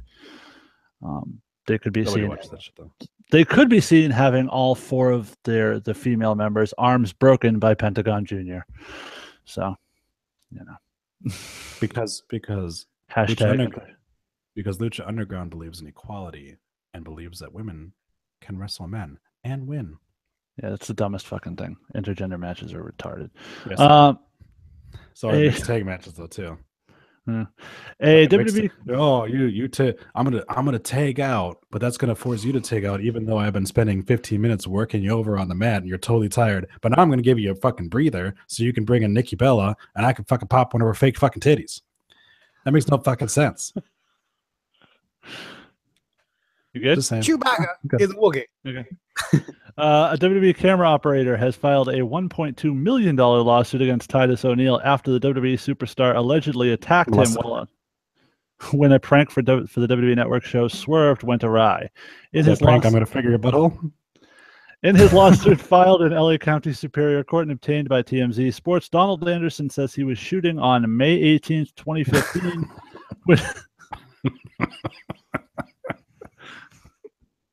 You all right, dude? Yeah. Patty Petus Titus shooting all over the place. This is the camera operator who was shooting. Oh, sorry. He was getting shot. Sorry. when O'Neal was selected as a target for an electric shock prank.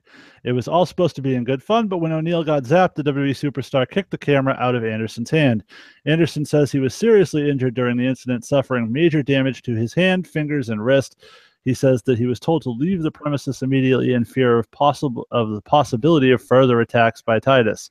This prank involved Paige, who in Swerve Season 1 finale was filmed shocking fellow superstars at a backstage event with showing her pictures.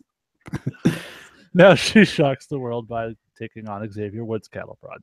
Yes, and putting a dildo in her ass. So this camera guy is suing Titus O'Neal because First off, how about Titus suing somebody? Because I don't know, they fucking electrocuted him. So I'd probably punch a motherfucker too if I got electrocuted. I'm just saying. So here's the thing: camera guys sign waivers, and they sign these waivers, meaning that any accident that happens on site is they can't sue. They can go to the hospital and they can get taken care of. Now, if somebody coming up to you and kicking you is not an accident. If a wrestler falls on them coming out of the ring, that's an accident. Somebody walking up to you and kicking you in the fucking hand is not an accident. Do we have film of this happening? Well, I would imagine that's going to all be part of the lawsuit. Well, unless Titus O'Neal goes over and goes, "I'm gonna kick you in the fucking hand," and runs over and kicks it in the hand. He was holding a videotape and recording him at the time, so I imagine the footage exists somewhere. Well, guess what? You can go back and watch the Swerved Season 1 season finale, and the fucking clip is still on there. It just cuts off. I was actually just going to check if Swerved was still on the network, and it is. It is, yeah. Yeah, nobody watched that shit though. And it's true. Here's the thing. I watched it. If I was walking down the street and a motherfucker comes walking up to me and shocks me with a cattle prod, and he runs away and I can't catch him, but I see his buddy with a camera in his hand, I'm gonna kick that motherfucker in the face. All right. You can't. You're gonna try to sue the guy for assault because you were filming him. I get it's a prank short of like that, but I mean, the camera guy was just doing his fucking job. He wasn't the one who shocked him. Like if Titus turned around and beat the shit out of Paige, I think we'd all be okay with that. Yeah, but there's precedent for this because when they were doing the Punk show, Zach Braff beat the shit out of a little kid who was in on the act, and they did a settlement with the kid because Zach Braff was pissed off because this kid fucking jumped him. So they'll probably give a settlement to this guy. And do you think that was that Mojo Rawley scene was an homage to that? Maybe. Yeah. Maybe they're like, hey, remember that? I can't do Vince. My voice is too shot because I'm supposed to be recording a podcast episode right now, and instead I'm recording this shit. Yeah. Did we talk about the fact that the Aiden English thing? Did we talk about that? No, I don't think so. But no. Apparently, the Aiden English crying stuff was a jab at Mauro Ranallo. Yes. And there's a part, as Jason put it earlier, because maturity. Yeah. There's a part of me that's just like, no, it wasn't. And then the other part of me is like, wait, this is WWE. This is the same company that suspended a black guy because he touched a white guy. So I totally believe that they totally were like, hey, Aiden English, we want you to have Chris Jericho make fun of you, and then you cry because Mauro Ranallo is a fucking bitch. Can you do that? Yes, sir. Will do. And then you did it. End of story. Okay. What's your next news segment? At last Sunday's WWE Live event in Liverpool, England, Emma was unable to continue wrestling after sustaining an injury to her shoulder. At the show, Emma partnered with Raw Women's Champion Alexa Bliss and Nia Jax in a tag team match against Sasha Banks, Bayley, and Mickie James. While taking the double knee drop from Sasha on the turnbuckle, Emma took a bad landing on her right shoulder. The referee then threw up the X signal, causing the match to stop. Emma was gonna give it to you. He's gonna give it to you.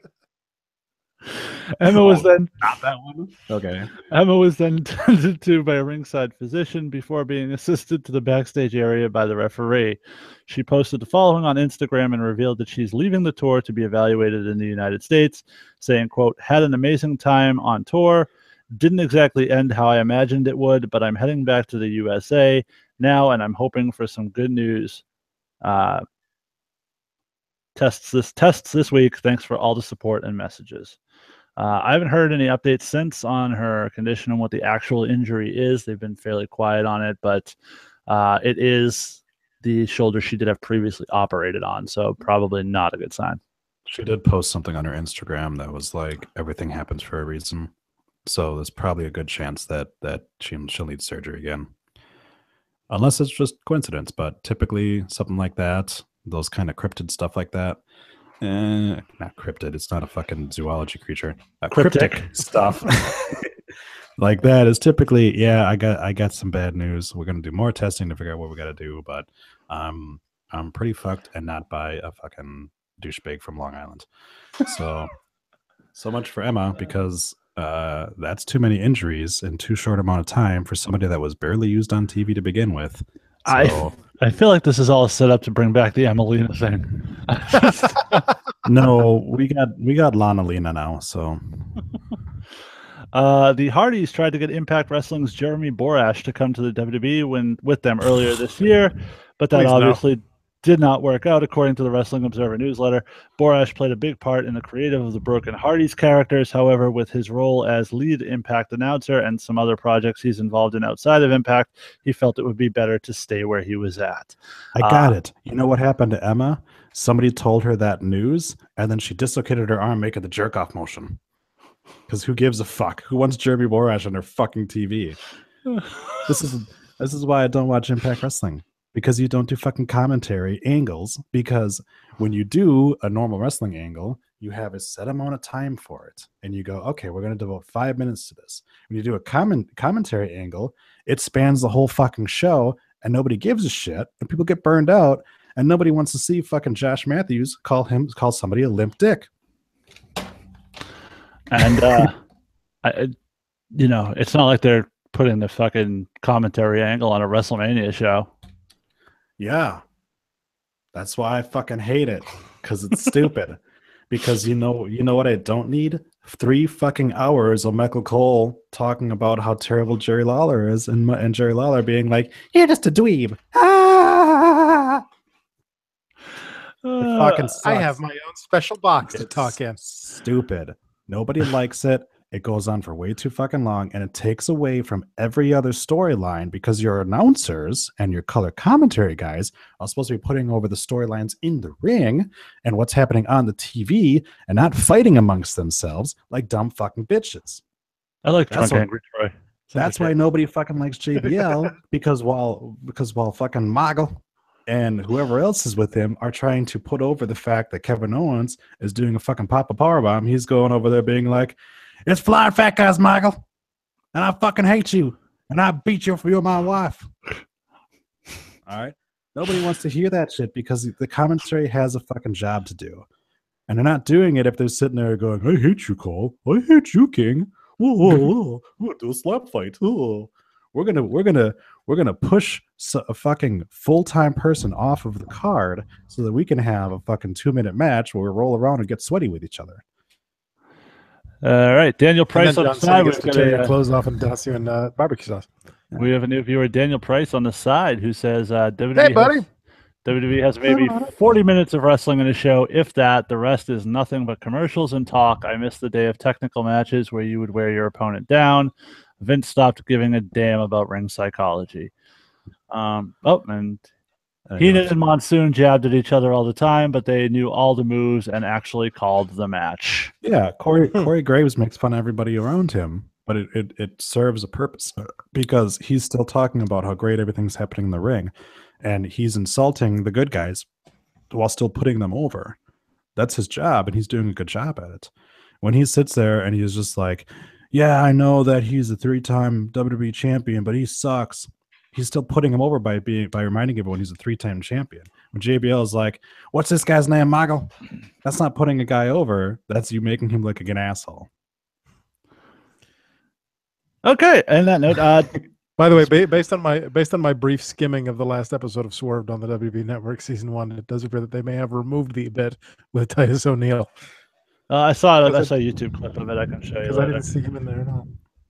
He's at the very, very, very end. It's like the camera's the caliper is attached to the camera and following him around. Just push the black guy right to the back of it. Because it ends with Kofi at this point. Okay. So it seems to end abruptly, so. Ends with a black guy. Speaking of black guys, WWE veteran R-Truth is set to get his own WWE Network series soon. Well, let me dislocate my other shoulder now. The plan is for the series to debut late summer or early fall this year. WWE secretly filmed a pilot with Truth back in March. The series looks to be the first game show on the WWE Network, and Truth will be hosting. So, Troy, yes, what's up? It's going to be called Who Am I?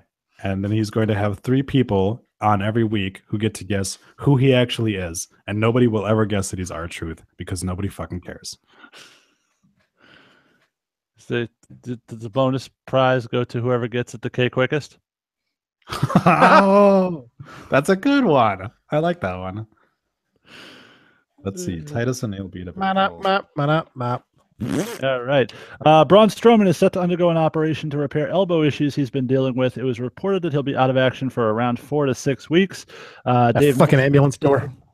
Dave Meltzer noted on the Wrestling Observer Radio that while Braun's operation is not considered to be major, the problem is that they don't know how long he'll be out of action until he has the surgery. Braun and Roman Reigns have been working the current European tour, but last week's Raw angle was done to write Braun off of TV for a few weeks. Braun's absence will force creative changes to the June 4th Extreme Rules pay-per-view and the July 2nd, I can't believe I have to actually say this, Great Balls of Fire pay-per-view. Goodness gracious. Meltzer noted that Reigns versus Strowman was the planned Extreme Rules main event, while Braun versus Universal Champion Brock Lesnar was scheduled for Great Balls of Fire, despite the fact that Sal told me that was not what was going to happen. No word yet on what the new main events will be, but plans for Lesnar appear to be up in the air. Current plans, last I heard, were for the Brock Lesnar match at Great Balls of Fire to now be against Goodness gracious. Finn Balor, yes. That works. Somebody, a former Universal Champion finally gets a rematch. Yeah, interesting. In regards to JBL, that Troy was going on and on again. Daniel points this Troy, out. Who has disappeared, by the way. I meant to. I meant to bring this up, but since Daniel on the side did, let's talk about this. What do you think about JBL saying he would rather be caught by ISIS than have dinner with Sami Zayn? Racist. Sami Zayn, by the way, who is the only actual Muslim on the WWE roster, despite the fact that Jinder Mahal is getting the push, but as a Muslim. But and I heard rumored that even India Tavares' doesn't like brother. Jinder Mahal. What's that? I heard rumor that even India doesn't like Jinder Mahal. I heard it's actually quite popular over there, but I don't know. I don't live there, so I couldn't tell you. You don't live there? Nope. Is Arya Davari Muslim? He's from Tehran, Iran, so I would imagine. That's racist. But he's not on SmackDown. Let's check. By way of Minnesota. So do they have a thing that tells you? Do they have a thing that tells you like wrestlers' religious leanings? Sometimes it's on Wikipedia. Sometimes it's on Wikipedia, which is exactly where I'm looking. Yes, he's born in Minnesota, which is always great. Let's see here. Yeah, he's not from Tehran, Iran. Tehran, Iran. I'm shocked and appalled. Well, you looked that up. The WWE began airing a teaser for Cedric Alexander's return on this week's 205 Live episode. It wasn't. How did I completely miss that? Remember that Raw Cruiserweight would be out of action for 3 to 5 months with a knee injury. It now looks like he's close to returning, and that's a big plus for the Cruiserweight division and 205 as a whole, because Cedric Alexander, one of the few guys that's actually over in that grouping. This is one that's probably going to get people going on this show, at least a certain somebody. Daniel Bryan and Brie Bella welcomed their first child together last night, a baby girl named Birdie Joe Danielson. And I shit you not, Birdie Joe is in fact the name. Call her BJ for short. WWE reports that Birdie Joe arrived at 11:58 p.m. on May 9th. She was born at 8 pounds, 10 ounces, and 21 inches, which is about 19 inches longer than Zack Ryder's penis. Brie went into labor more than 1 week late. Brie said, quote, "There is no better feeling in the world than meeting your daughter. I can't even express the overwhelming joy and love that Brian and I are feeling. Now we know what parents mean when you say the love you feel for your meeting upon the first time meeting your child. Thank you for all your thoughts and prayers and on the safety of Birdie coming into this world. And it's a touching moment. And in a year and a half, when Daniel Bryan goes to wrestle in Japan, it will be probably the last time she has any memories of her father. By the way, Mustafa Ali is Muslim. There you go. Mustafa Ali, okay. And Aaliyah. Aaliyah's you mean the chick from the Six?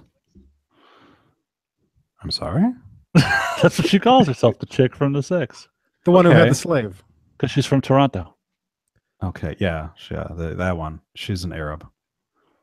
And I can say that because she's literally from Arabia. Not born there, but she's descendant of it. I can't find anything on Arya Davari, but I'm assuming yes, because he's kind of lumped him with everything else. But then again, I want back to the other thing. I want not Zack Ryder's penis, the baby. I want to the baby penis. I want to extend my Zack Ryder's baby penis. Show.com. I want to extend my heartfelt congratulations to Daniel Bryan and Brie Bella on the birth of their child, and tell them to get rid of it, and tell them that they are and tell them that they are horrible fucking parents for naming their child that.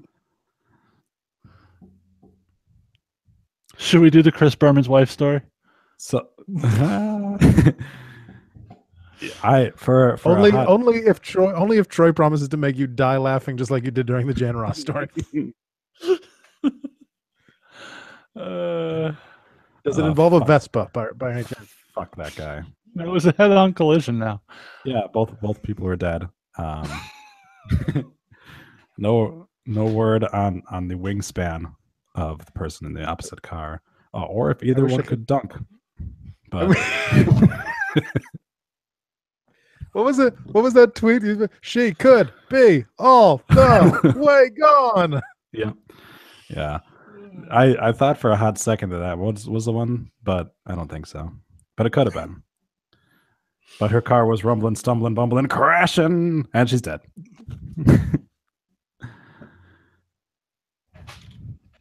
Back, crashed. Well, I guess Troy's covered that story, so I don't need to. I covered that story like a body bag on his wife. All right.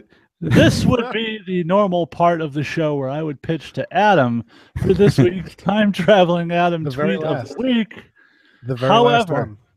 No, I have one. The very last one ever. The very last one ever. So some interesting developments on the Adam traveling front, which we're going to let Troy get into in a moment. But let's let Adam say goodbye to this era of the rundown for one final time. Grab your tissues. You're going to need them. Go ahead, Troy. Go ahead, Adam. Do we have that Leave the Memories Alone song queued up for once I'm done here? I don't know. You do all the editing. 10 days at WWE Usos can suck each other's butts, lick each other's butts, kiss each other's butts, sniff each other's butts, fuck each other's butts.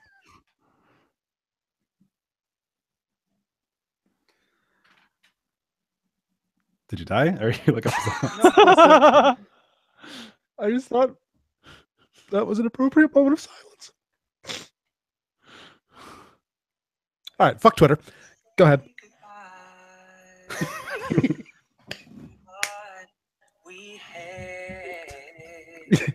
No, we need the Bret Hart song. There's never been a right time.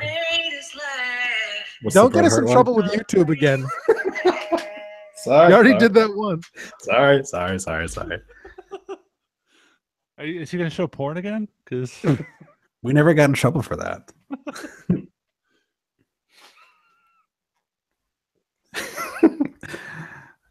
Did you have another one? No, I'm done. That's the last one. It was. I was just going to play the Bret Hart song. But.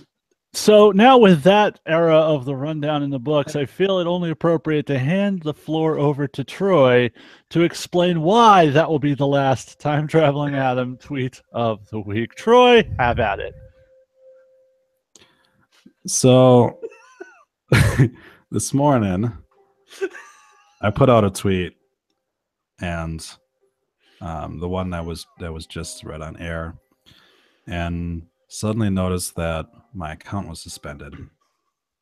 And this has happened before. Obviously, we've gone through this before. So I did naturally what I was going to do and created a new account. And before I could even tweet anything, that one was too suspended. And then I proceeded to create about 4 more accounts, each one of those also being suspended. To the point where I created a Gmail address and I created Let Troy tell his fucking story, Adam. Yeah. So, anyways, don't make it about you, Adam. Yeah. Jesus Christ. So it was helping. At that point, I thought, okay, well, maybe I've just expelled all of my like 15 different email addresses I have, and so I created a new one called adam.traveling@doctor.com, because I thought that was appropriate, and that one got blocked as well. So that's when I realized that it was actually the phone number that I was using to verify has been put on a list by Twitter as somebody who continues to harass celebrities. And so because of the fact that celebrities are thin-skinned assholes, and instead of just blocking me like any self-respecting person would do, they proceed to continue to report me to Twitter. And the Twitter police turned around and put me on a list.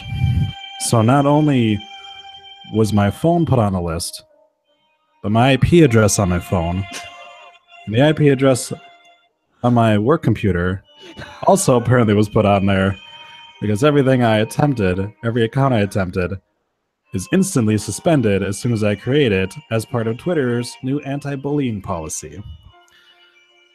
So with that, it appears as though this segment has been deleted.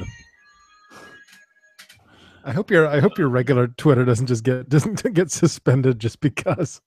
So I thought about that, and like I said, so my regular Twitter and my Slasher Sanitarium Twitter were both created under a computer that no longer exists because I broke it. And I'm assuming that those ones, because they've been around for a while. And, so all you gotta do is get a new computer then. No, it's not gonna happen. I'm poor. I'm on this show and I don't get paid for it. All right, man, I'm poor. So I can't make any new accounts, and even if I try to, as soon as I use my phone to tweet anything out, it'll block it. So just get yourself a new IP address. That's all. Yeah, I could do that, but that seems like a lot of work. Like I said, I do like 95% of my tweeting from my phone. I'm not going to get a new phone number anytime soon. Try. Just unplug your router, your modem, for like a couple hours. Plug it back in. It'll pull up a new IP address.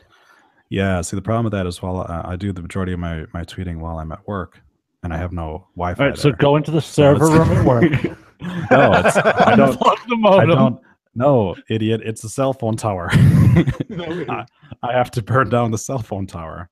All right, so grab a can of gasoline. Hold on 1 second. Channel your inner Randy Orton. If any member of the De Pere, Wisconsin police are listening to this, this is a fabrication. Okay, now proceed to tell me why I should burn down the cell phone tower. Troy, they'll just blame Stephen Avery. Don't worry about it. He's in jail still. By the way, they're making a second season of that. So do you think they let him out so he could kill somebody else so they could have more content? They're like, okay, so here's the thing. We got really good ratings on that whole story where we proved that you totally fucking murdered that bitch, but probably got a little bit, maybe wasn't 100% your fault. So we're going to need you. Wait, you got that he actually murdered her out of that? I got a good year and a half of local media coverage that tells me he fucking murdered that bitch. Okay. He murdered her, but I don't think but there might have been entrapment. Anyways, so we're gonna need to let you out of prison, but under one condition: you're gonna be back here in a couple of weeks, because we're gonna need to do some filming again. And see this lady over here. She called you a faggot. So go kill her. Get her. Just go get her. Make sure that we got the camera on your face so while you do it. We got to capture that moment. Oh, and make sure that the camera is also facing her so we can watch the light drain from her eyes. Okay. And action. Maybe they just handed him your IP address on Twitter and let him kill that. Hey, look, he lived in a junkyard. He was an easy patsy, okay? I mean, he was totally guilty of murder. I mean, I totally didn't murder that chick and blame it on him and his douchebag kid. I totally didn't. Anyways. So we're going to start a GoFundMe to get Troy a new computer and a new cell phone. Oh, that would be awesome. That would be awesome. I still got like $150 to pay off on my cell phone, so make sure it's above that. Yeah, go ahead. And then I'll be right back to tweeting terrible things about Nia Jax eating Arby's. GoFundMe.com/bringbacktimetraveling Adam. All right. So yeah, I have I didn't even know you could get blacklisted from Twitter. I'm so impressed by that. Yeah, so apparently it's something new because the media decided to start talking about the fact that people who were committing suicide because a bunch of people were bullying them on Twitter. Hey, please don't joke about suicide. Oh, I'm sorry. So a bunch of people who were totally hanging themselves. Funny. Yeah, a bunch of people who were hanging. The best part is that Jason wasn't even here for that. Yeah. So anyway, a bunch of people who were putting nooses around their necks and maybe killing themselves. I'm not going to say if they did or not. They got upset. Not them because they're dead. Their family members got upset about the fact that the people that were continuing to bullying them would get suspended and would instantly be able to create a new account. I know from experience. And the bullying would just continue after that. So Twitter decided to create an algorithm which looks at people's cell phone numbers, email addresses, IP addresses, devices, and stuff like that. Which seems like a real invasion of privacy. Oh, it totally is. It totally is. And that's exactly why they force you to have a cell phone in order to use Twitter now, because that way they can track it on that. So what I was doing was every time I would use something from my phone, like I said, the algorithm would instantly block me and be like, this guy's a repeat offender because he totally fucking sent out a picture to Paige's mom showing fucking jizz in her face. So yeah, because of the fact that I've had 2 accounts suspended, apparently that's enough for them to just be like, never again, and you're done. Fuck you forever. Fuck you forever. So yeah, if I lose my personal account, I'll be very pissed because I get a lot of my news from that. So wait, yeah, news or nudes? Yes. Little column A, little column B. So hopefully they don't attack that, but it doesn't seem like it is. And plus, I could easily turn around and be like, look at my timeline. I have never said anything bad on this for a reason. And then I think that I should be able to get that reinstated. But yeah, so I haven't tweeted anything out from my phone from my account just because I'm a little afraid of it. But yeah, so have we looked up Troy's account to see if it shows as suspended? I checked this afternoon when this whole thing was happening, and it wasn't. Let's see. It appears as though I'm still good. Let me see Slasher. Yep, that's still working too. So I think we're good on those 2. Well, pick one and send out a tweet, and let's see what happens. Okay. All right. You're eventually going to have to bite the bullet. I went through the whole process of creating iLikeMargarine@gmail.com. All right. Tweet sent. I have a notification that I was mentioned by podcaster Troy. Okay. Let me go back into it for a second. Yeah, that's it. Okay, I think we're good. All right. So I think suspended. All right, so now you can use that account to send horrible tweets. No, I told you. How else am I going to find out what 4th string long snapper gets cut? I need my Twitter information. Is that a sex thing? No. Yes. Anyways, it's a Mickey James reference. I guess it would be, wouldn't it be? Well, no. Anywho, I would I would totally tweet to her calling her a long snapper, but I can't. Daniel on the side says Facebook banned me and wanted 2 forms of government issued ID to get back in. I told them to shove it. What you should have done is taken one picture of your left nut and one picture of your right nut and be like, do these nuts work? Huh? Yeah. So I have never been put in. Oh no, yes, I have. I once got put in Facebook jail for making a Catholic joke. I got banned from the WWE Live Journal community once for making the joke when Chris Canyon died. I posted a comment that just said, "Who deader than Canyon?" See, that's funny, man. They banned me for that, except they didn't because I was able to go back and read and post in the community. Well, remember Live Journal kids? No, you don't. Yeah. I'm old. No, I made the mistake of when there was some news story about a priest touching a kid because it was a Tuesday, and I responded with this guy can Catholic my balls, and that apparently got me banned or got me suspended for 24 hours. So, wait, fantastic! Holy shit! So now that we're what? No, it's sports ball. Don't worry about it. Okay. Oh, are my Brewers totally whomping the fucking Boston Red Sox again? No, the Sox won today. Oh, so they took 1 game out of 3. Good job, buddies. Yeah. Yay! I'm glad we didn't make that bet. San Antonio Spurs minus Kawhi Leonard beat the bag out of the Houston Rockets by over 30 points. So wow, big fucking surprise. It's the exact people we thought were going to be moving on. Daniel says his lockout was either for ripping on Dave Grohl or speaking unfavorably of the Confederate flag. I said a lot of shit about the Confederate flag thing, so I don't think that was that. I'm going to go with the Dave Grohl because he seems like a bitch. It all depends on who your friends are. If you're like me and you don't have any racists as friends, then you can rip into the Confederate flag all you want. I find it hard to believe you don't have any racists as friends. Oh, I do. I just put them in that little Facebook jail where they don't see any of my posts. I'm just glad I don't have anybody on my friends. What do you call that little jail when it's only racist people in there? Acquaintances.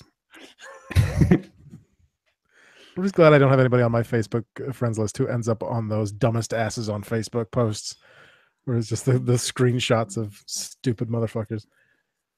Anyway, now that we're completely off topic, should we get to Sal's discussion topic? We have topics? You do have a keyboard cowboy on your friends list, Adam. I'm just saying. Yeah. Self-proclaimed. You may end up somewhere someday. And he's proud of it. But that's more going to be on Reddit, I think. Anyways. Ooh, I wonder if you can anonymously troll people on Reddit, Troy. I'd have to create a new account because my Reddit username is my last name, so that's fine. Create an Adam Traveling Reddit account. I probably should. I can join the Squared Circle. I know you're on there, but I've never seen you. I don't think I've ever posted. I just troll. I just read. I'm on there. I'm on Reddit as well. I got ripped into because I suggested that Jinder Mahal and his boys should be called a bomb squad. Then an actual or a guy, either an actual Muslim or a guy pretending to be a Muslim, then ripped into me, and I told him, congratulations on taking down somebody who was making a joke about a fucking wrestling product. Speaking of which, we have another new viewer on the side, Husan Singh. I'm sorry, what? I'm sorry, what?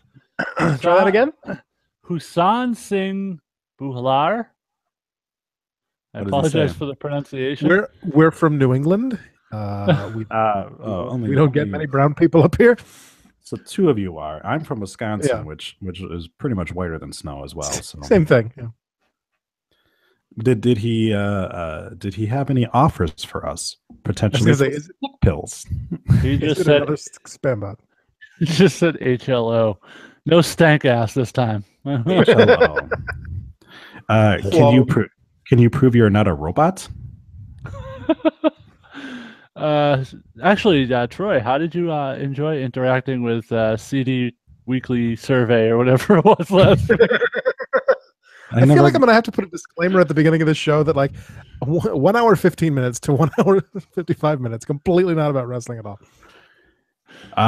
That's probably what they'll skip to because wrestling sucks right now. I never got an answer how you found out about our show. That was really sad.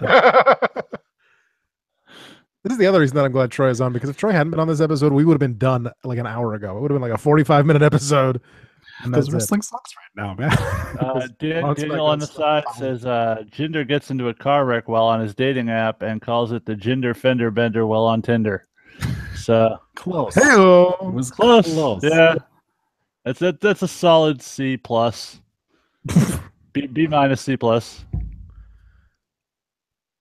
It's not like a Serena Deeb D, but double D. See, I proceeded to present to you Serena Deeb's vagina up close and personal, as well as her gigantic titties. And for like half an hour, nobody said a word until I was like, "Hey, by the way." For the record, I was in a meeting at the time, so I was sitting at my desk and I popped open my phone and I'd forgotten that I had that chat open from the last time I slept my phone. Turn on my phone, all of a sudden, tits, and I'm like, "Oh God!" Close out of that before anyone else in the office sees. I told you, one of these days I'm going to get one of you motherfuckers fired, and you're going to be like, "Look, I'm sorry. Look, I'm sorry. It was Paige's tits, man. Like I had to look." It's not like it was a GIF or anything. I did enjoy it. I did. Which if you had called it a GIF, you would have been fired though. So yeah, that's true. I am happy to note though that for everybody that saw the Charlotte nude pictures, Devon was the only one that saw nothing wrong with them. So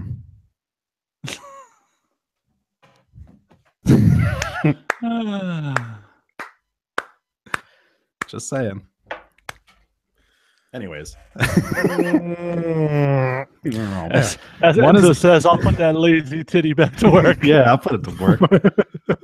Oh my gosh. Every time that she wrestles and Tom Phillips says that she's favoring her right side, I would be like, he knows what he's talking about. I forget what movie it was, but there was a movie where it was like a gigantic female and the dude was trying to beat her up and he just kept punching her titties and they're going in different directions. That's all I could think of. I know what you're talking about, but I'm too drunk and tired. Yeah, I can't Don't remember. Google that, kids. Drunk and tired? I wonder if any kids actually listen to this show. Besides my son? Besides your kid, yeah. There's got to be at least one. Anyways. We have a topic, don't we? Are we gonna get to the discussion topic or fuck Sal? No, I put on a voicemail. Come on. We might need to have this Daniel on the show because he says apparently Charlotte not only botches in ring but tit jobs as well. Hello. Yeah. That's a digital high five for you, buddy. Yeah, I mean that's basically how Troy got on the show. So and while Troy is gloating in the glory of his Milwaukee Brewers series victory over the Red Sox, I have to ask, how are the Bucks doing? And the Celtics were a win away from the Eastern Conference Finals, and you were mocking the Celtics towards the end of the season. And yeah, I was. Yeah, but here's the difference: there was nobody that was expecting the Bucks to move on. There was nobody that was expecting them to make the playoffs. You know what everyone is expecting from the Celtics?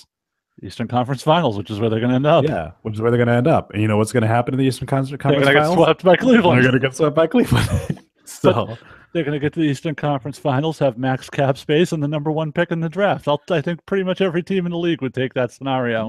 Yeah. Just don't draft that little fucking asshole who tries Alonzo Ball. Yeah, don't fucking draft that guy. I hope. It's not going to happen, but I would just love it. This is sports ball, by the way. I would just love it if every single team was like, you're going to the second round. See you, you fucking asshole. That fucking prick and his fucking asshole dad are sitting there and being like, we're going to charge $495 fucking dollars for a pair of sneakers when this motherfucker hasn't played a single fucking minute of professional basketball. And you've got everybody else. You've got fucking Jordans that you can buy for $95. And this greedy motherfucker is like, fuck inner city kids. Fuck every kid who's not rich. We're going to charge $500 fucking dollars for a fucking garbage pair of shoes that we spent 20 cents to make. And this motherfucker is like, we're not going to play for anyone but the Lakers. Good. I hope that somebody fucking drafts you and you turn around and be like, I'm not going to play for you. Then you get traded to the fucking Nuggets. And you know what? You know what's going to be great? When you sit there and you're doing fucking 5-minute garbage time every fucking game, and everyone calls you the greatest fucking bust in the history of the NBA because you fucking suck. That's all. Go ahead. Back to the I don't think the Celtics are going to take him anyway. They don't need him for one. They've got a point guard. They'll take Markelle Fultz or Josh Johnson. Yeah, which I'm glad because that means that. Well, did they do the draft lottery yet? No, right? No, Tuesday. No. So why do you think that you're gonna have the number one pick? You guys aren't getting the number one pick. The fucking Lakers are. Yeah, could be. Oh, sorry. The random draw. Right. Don't get started. You're gonna break Sal's heart, Troy. Come on. Wait. You mean tell me that the NBA is fixed?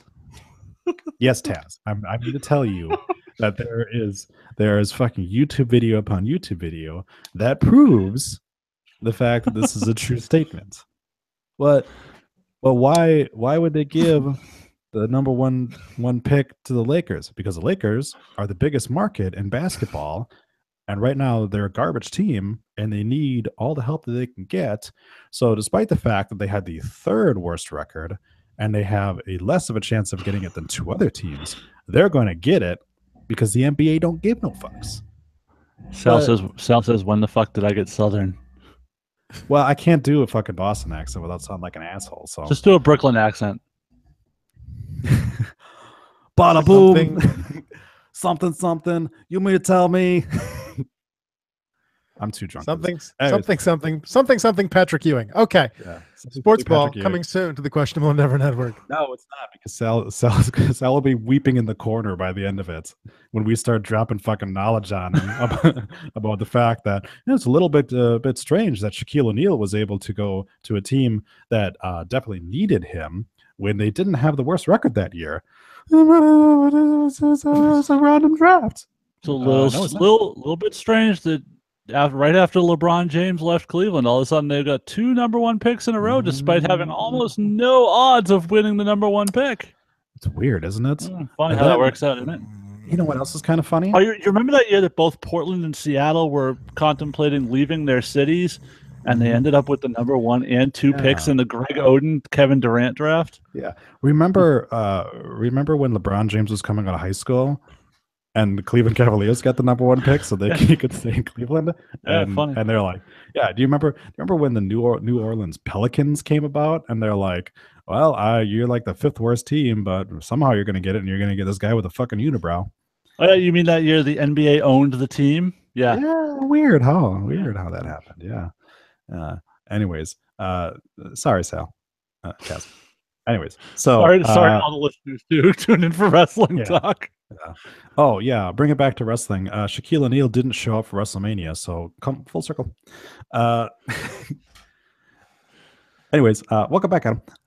So you said that Sal cheated to win. And I'm curious why Adam has a problem when we get off into sports ball, but not when we get off into titties. Adam likes titties. Adam, who has gone on rants about Doctor Who, and he's the only person to show Mystery Science Theater 3000. That was not I did not go off on a rant about Mystery Science Theater 3000. I just suggested that people watch it on Netflix, and you still should. But anyways, but that Karen Gilliam though, I do enjoy her. Yeah. Very How much do you enjoy her? How often would you say you enjoy her? I mean, more than some, not as much as others. Karen Gillan. Whatever. Anyway. I don't give a fuck what her name is. I just enjoy the fact that she's got good bits. All right. And she's a good actress too. I liked her in Guardians of the Galaxy. I haven't seen that yet. That's right, she's in that. Yeah. She shaved her head bald for it. Didn't have to. They probably would have. Are you sure? Because maybe Naomi just snatched her bald. That's why she had to wear a wig in the Matt Smith's last episode as the Doctor. Anyways. See?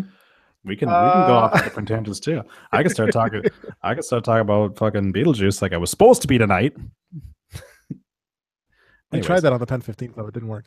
And then Daniel, I think, is now quoting the Mystery Science Theater 3000 theme song. Maybe, I don't know.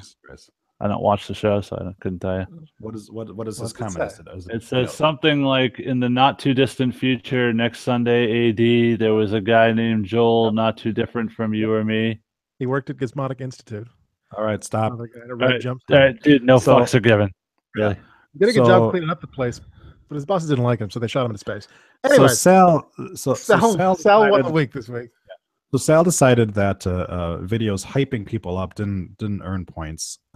He decided that both Hardy brothers... Sal unilaterally decides what gets points and what doesn't. Yeah. Sal also decided the Hardy Boys got no points on Monday despite showing up on the show. He also decided that he was going to win this week, and because of that, he decided that... So he fixed it like it was the NBA draft. He fixed it like every NBA draft since Patrick Ewing, and he won. And his topic was for us to... Does he have a voicemail? No. Okay, so his topic was 10 days. There's going to be Baccarat, and and he wants us to fantasy book, not really a book, but fantasy book the 5 announced shitbag matches that are on the card. Not for how we think that Jason / Vince McMahon / low-level writer in WWE is going to actually book them, but fantasy book them into oblivion.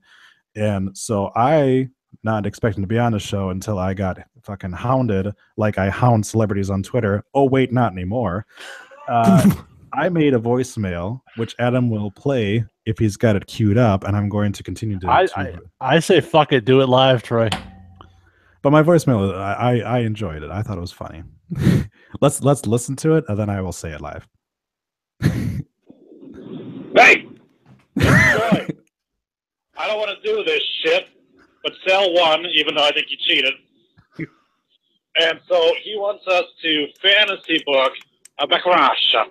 And I would fantasy book this whole fucking card off That was the so planet fucking loud. because SmackDown is a goddamn dumpster fire, and this fucking pay-per-view looks garbage.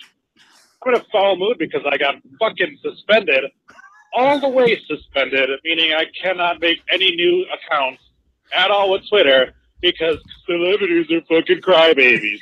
So, here's my fantasy booking for Baccarat. So Charlotte and Naomi and Becky Lynch are taking on Team Kuntz. And everyone thinks that Becky Lynch is going to turn heel. I actually want Charlotte to turn heel and fuck over Naomi and Becky because Charlotte is a piss-poor face. She's as piss-awkward as Seth Rollins is as a face. She left all of her talent on Raw because she fucking sucks. So Shinsuke Nakamura versus Dolph Ziggler. This fucking feud sucks. I want I want the bell to ring.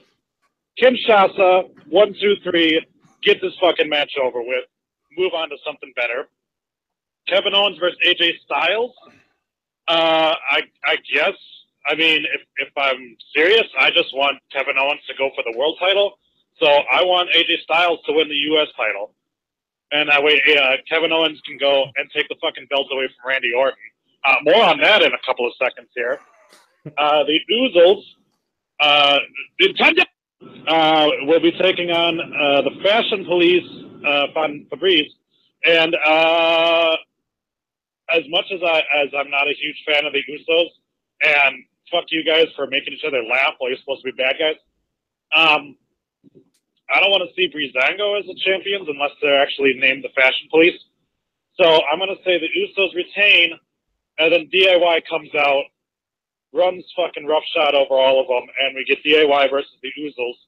And fucking Money in the Bank? Sure.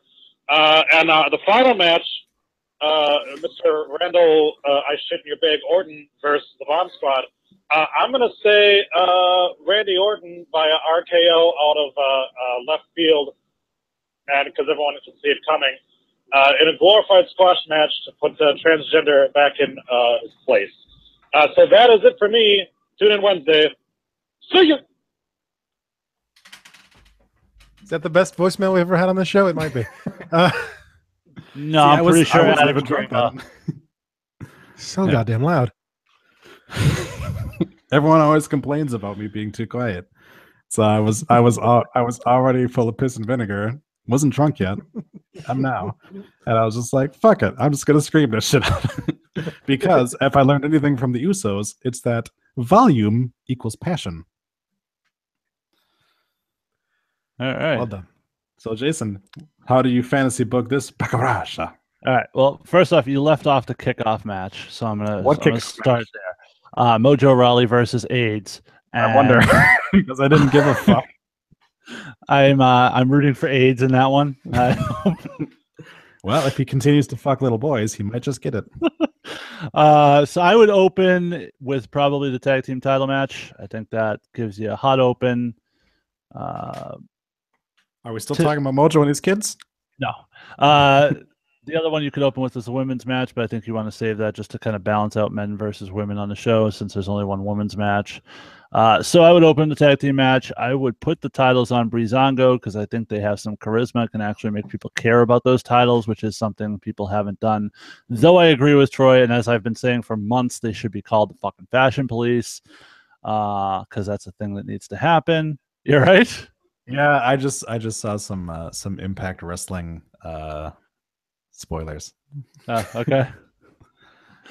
Did you care to share with the class, sir? Well, you always get mad at me when I do it. No, Impact, I don't care. Okay, so Alberto El Patron won the Global Force Wrestling Championship. Yeah. So, yeah, because that's a thing. Because what they're going to do is that you're going to unify them at the pay-per-view. So Patron will fight Lashley for the unification match. Again. Sorry, keep going. Really. So yeah, Fashion Police win the titles if I'm booking it. Second match would be the next match in the tournament would be Sami Zayn versus AIDS. And no.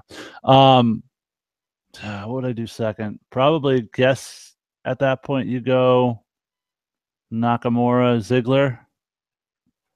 I thought isn't he main eventing? No. I would have Nakamura. Poster. I would have Nakamura win with the Kinshasa, but only if it gets those really cool laser effects that they have in the commercial, because that's how that should go down. I wanted to go full on anime, and I want it to be like he hits the Kinshasa and it like freezes, and then it like redoes it like 3 times, and you just like see Dolph Ziggler go. And he hits the ground, and fucking Shinsuke goes over, and you get a 1, a 2, a 3. You are a winner. And then the match ends. Oh, sorry, it was already my turn before. Keep going. So yeah, Shinsuke wins with the Kinshasa. Then I would go to the women's match. I would have the welcoming committee go over just so I could make Troy listen to the phrase welcoming committee a few more times. Next I would go Orton and Jinder. I would probably say Orton wins. What? I mean, if it were up to me, I would put the belt on Jinder just because. And I suppose it is up to me because that's the whole point of this game. So yeah, I would put the belt on Jinder just for the fuck of it. I don't think it's going to happen, but it's what I would do. He's so vascular. Exactly. But fucking look at him. He's fucking vascular. I would do that, and then I would definitely main event, and I think this is going to be the case. I'm going to main event with Owens and AJ. I think it's the match that most people are most interested to see.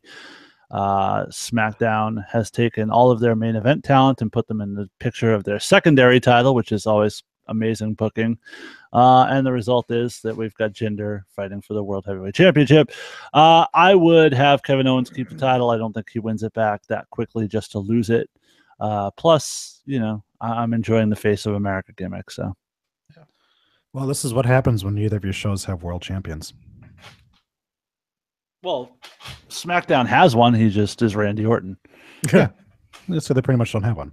They're both booked exactly like They don't have world champions. Like even fucking Randy Orton, when he comes out, he's just like carrying the belt. Like, I guess I gotta carry this out here.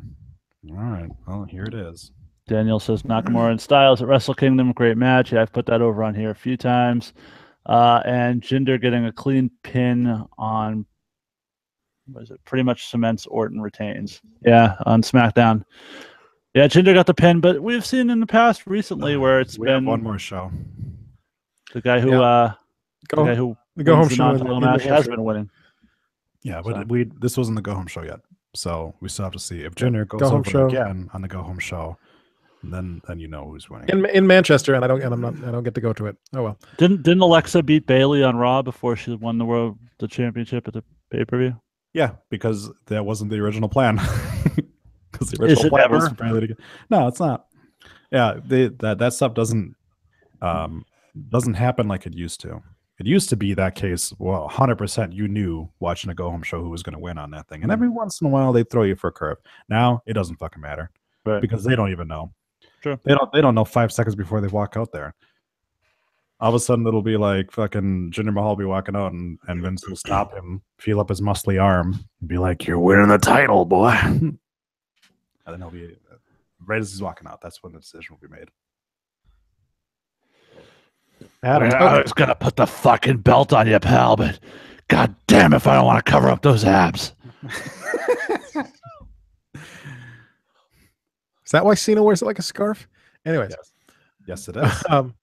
Because Cena is a cock, and he's trying to look like he's uncircumcised. Daniel says Bork, which I'm assuming was Brock, but maybe that's just Bork Laser. Yeah, Bork Laser. Yeah, Bork Laser is too busy eating a Johnny B. Bad's sloppy seconds buffet to defend his title. Holy balls! This guy should be on the show. Yes. But send an MP3 to rundownwrestling@gmail.com. Send us an audition. We'll get you on the show. So, by the way, can I just tell you some of my favorite entertainment recently has been going back to the Rundown page and reading some of the direct messages to the Rundown page that Adam responded to over the years. Where guys like, "Hey, I'm doing this thing. I'd love to come on." Adam's like, "How much? How much will you give me to do it?" Nice. Oh yeah. So. What was I gonna say? Oh yeah. So what if Brock Lesnar's the Universal Champion? Maybe he's defending that belt on Uranus right now. We don't know. Could be. Maybe he's off fighting aliens. I don't fucking know. Who's anus? Could be.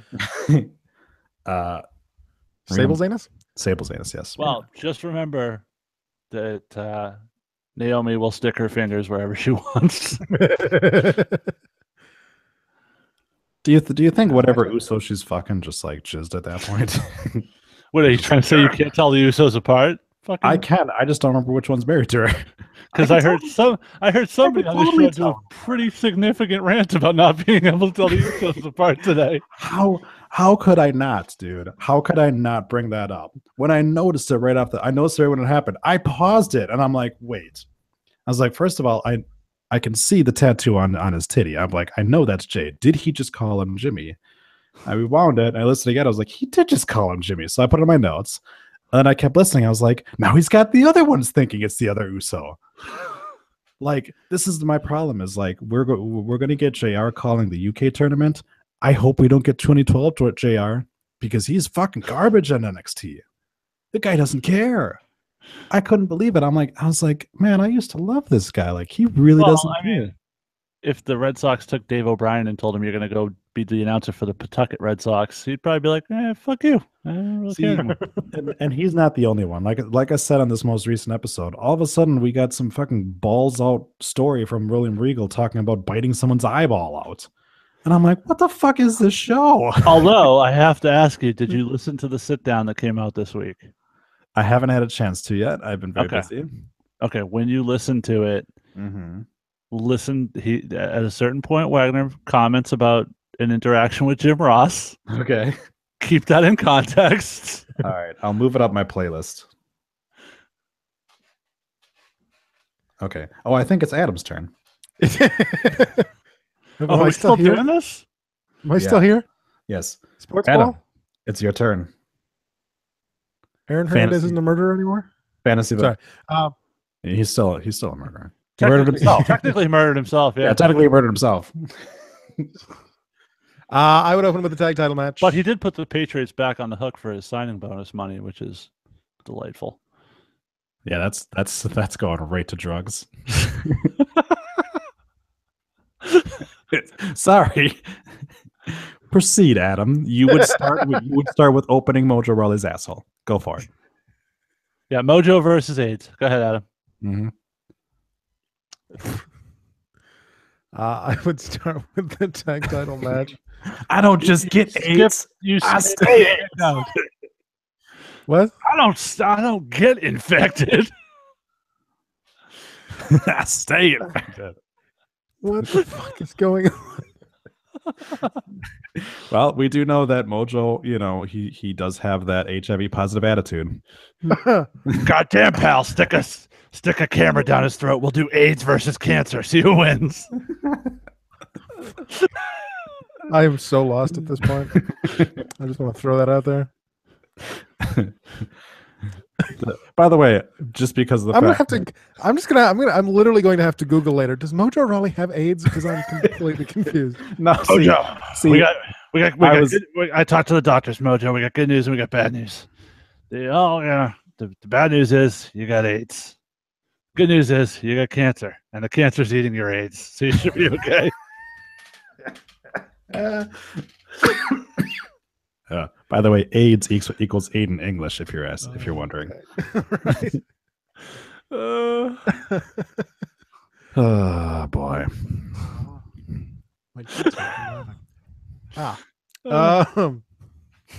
Cancer versus AIDS. Go ahead, Adam. Cancer versus AIDS. Pick one. I've had cancer. Do you support cancer or do you support AIDS? Pick one. I've had cancer. It wasn't great. I've never had AIDS. Not yet, anyways. Yet. That you know of. No, I got tested. I hear you can get them from a public toilet seat, so watch out. You can also get it from sharing sodas. Anyways, so you're going to. The good news is I've got bad news. The bad news is you've got cancer. You've only got 2 months to live. The good news is you've got Alzheimer's. Thanks, Doc. What's the bad news? Anyway, I can make that joke. My mom has Alzheimer's. I've got Alzheimer's. You can't make the joke because you don't know anyone that's got Alzheimer's. Maybe you got Alzheimer's. That's why you don't know anyone that's got Alzheimer's. maybe you did know someone, but you forgot all about them. Yeah. Who are you? What? Sports ball? All right. And that's been the Slasher Sanitarium. Thanks again for listening. I would put the titles on Breezango because I want them to be champions. You still haven't answered the kickoff show. There is a kickoff show, even though we didn't get it in the text and I didn't see it on Wikipedia, but apparently there's a kickoff show, which is why I didn't fantasy book it. But I suppose Mojo pulls the full Magic Johnson and beats AIDS. Okay. Oh, even better. So it's Mojo versus Aiden English, right? Mojo gets in the ring and he's like, "This isn't a singles match." He opens up his gaping asshole and all the kids hop out of it like it's a fucking clown car, and he's like, "It's a 6-on-1 match." And then Aiden English wins. Go ahead. I feel like kids coming out of the asshole might have been a step too far. No. Would you rather kids coming in his asshole? Jason, have you met Troy? Now I took it too far.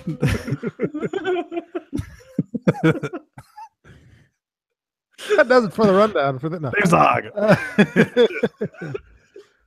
Wait. Oh, wait. You need to tell us who you think is going to win the tag team championship. Adam, can we move this fucking thing along here? Breezango wins the tag team championships. They're fashion police. We then go. We then get the women's match. So fashionable.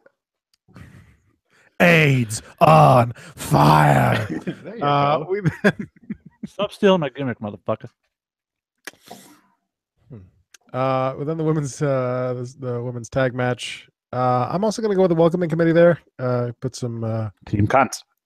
team put some heat between, Charlotte Flair is a bitch. So that's might be how that plays out.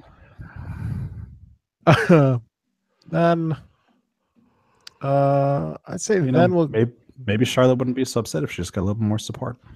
For the record, if the kickoff show is Mojo Rawley versus Aiden English, I'm gonna laugh my fucking balls off. Then I would do. This is where it gets difficult. And Aiden English really should call himself AIDS. That should be his nickname. Nobody beats AIDS. Mm-hmm. So then I would do Nakamura versus Ziggler. Nakamura wins that easily. I still say that they'll put the WWE title as the main event because it's the WWE title. So Owens versus Styles.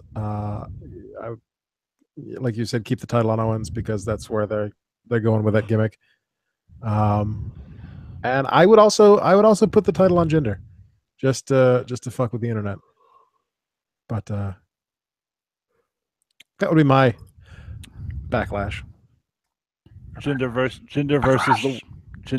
the wellness policy. Who you got? Jinder versus Trump's Muslim ban. That's what I got. So thanks, Troy. Thanks, Sal. Rather, thanks for that topic. Oh, you're welcome. I think now that Sal has the capability, if he wins, if he wants this topic, he has to be on the show. Not just on the side. Yeah, he's not even on the side anymore. No. He probably thought we were done talking about the topic. At left. It's like I just came in to listen to my shit. Now I'm gone. He's gonna be sorely disappointed. Well, that does it for the rundown on this. And on that note, Troy, did you appreciate the nice things I said about you last week? I did. I very much did. It gave me a boner. Sweet. That does it for the rundown for this Thursday. Although you should have to say nice things about him again since the Red Sox lost. May 11th. We didn't make that bet. That bet never actually happened. You didn't take me up on the offer to shake me dick. 405 days since Asuka won the NXT Women's Championship. And 8 days since she fucking ruined Ember Moon. For a free audio book, 30-day free trial, go to audibletrial.com/rundown. Can you also turn around and start counting the number of days since the Alicia Fox Championship was won?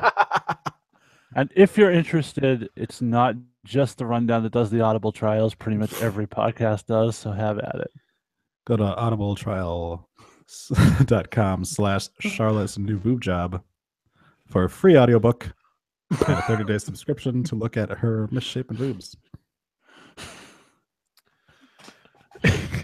That's a perfect lead-in for Liberty States this Saturday, May 13th, at the John McCarthy Elementary School in Peabody, Massachusetts. We will have Patrick Dalton versus Stephen the Turtle Weiner. We'll have Fabulous Johnny Vegas versus Ilya Markopoulos. No disqualification. False count anywhere. Josh Briggs versus Setherin. That's a grudge match, folks.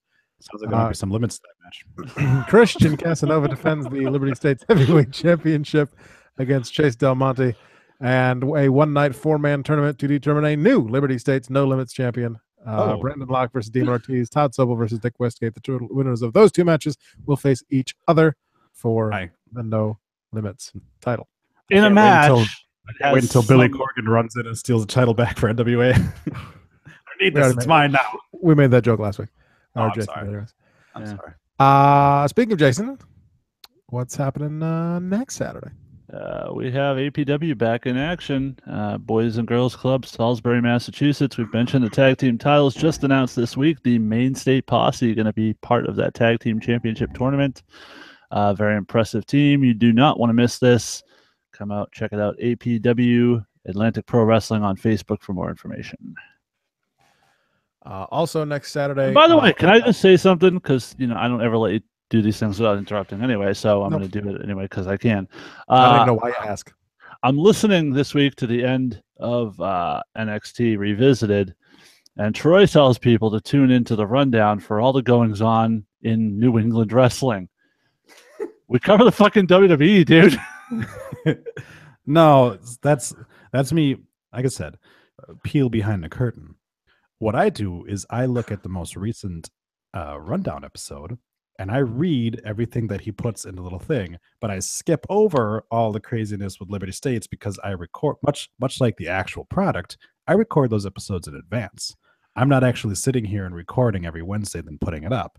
So that's me deflecting away in case anyone's like, why aren't they talking about what's happening at the Liberty States ElkMania? That way I can be like, how about you just check out that. Go check out the rundown where they discuss the goings on in the world of wrestling for this week.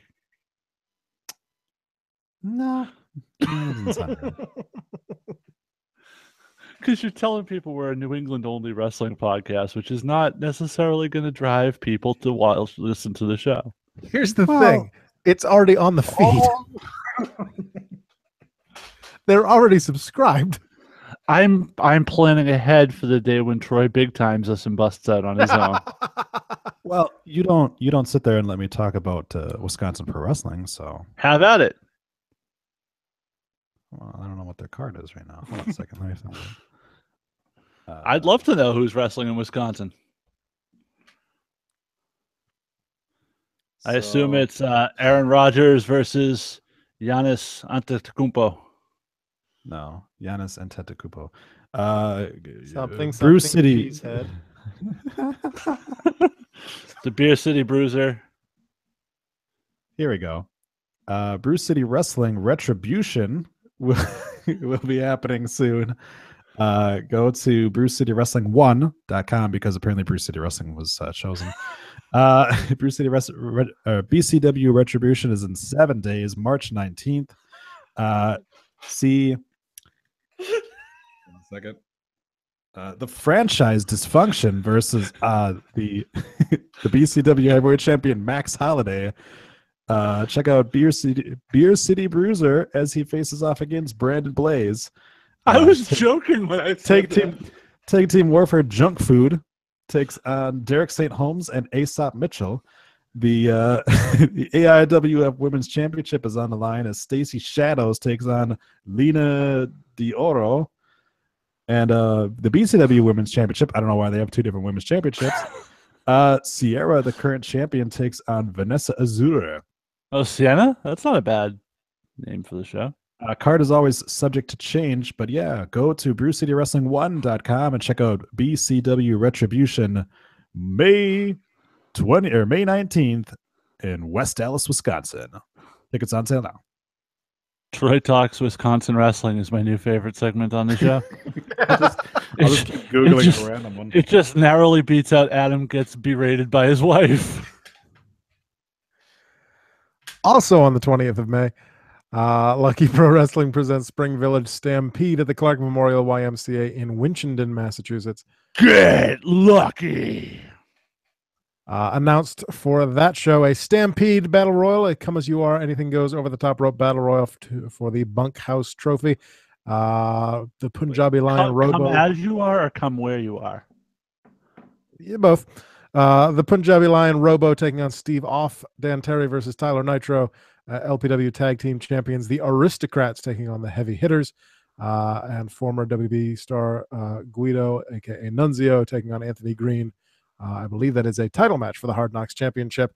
Also, the LPW champion, the selfie-made man, Vern Vicala, will be there. Now, are there some soft knocks in that match too, or is it just all hard knocks? Well, it is. Makes sense. Oh, hey, I'm really upset because of the fact that I thought I had a really good tweet about Charlotte, which of course got deleted. Do you remember which one I'm talking about? It's the one where I said, I can scroll back through my Twitter alert text thread, but it'll take a while. See, when I put together this week's news segment, I ended with the Chris Berman's wife thing, because then I was going to pitch to the Time Traveling Adam Tweet of the Week, hoping one of you would read the Chris Berman tweet. Yeah, I suppose. I guess all those tweets are gone now. Yeah, I can't remember the tweet exactly, but essentially it was I stuck my face in a ball pit to see what it would be like to motorboat Charlotte. Hashtag was not disappointed.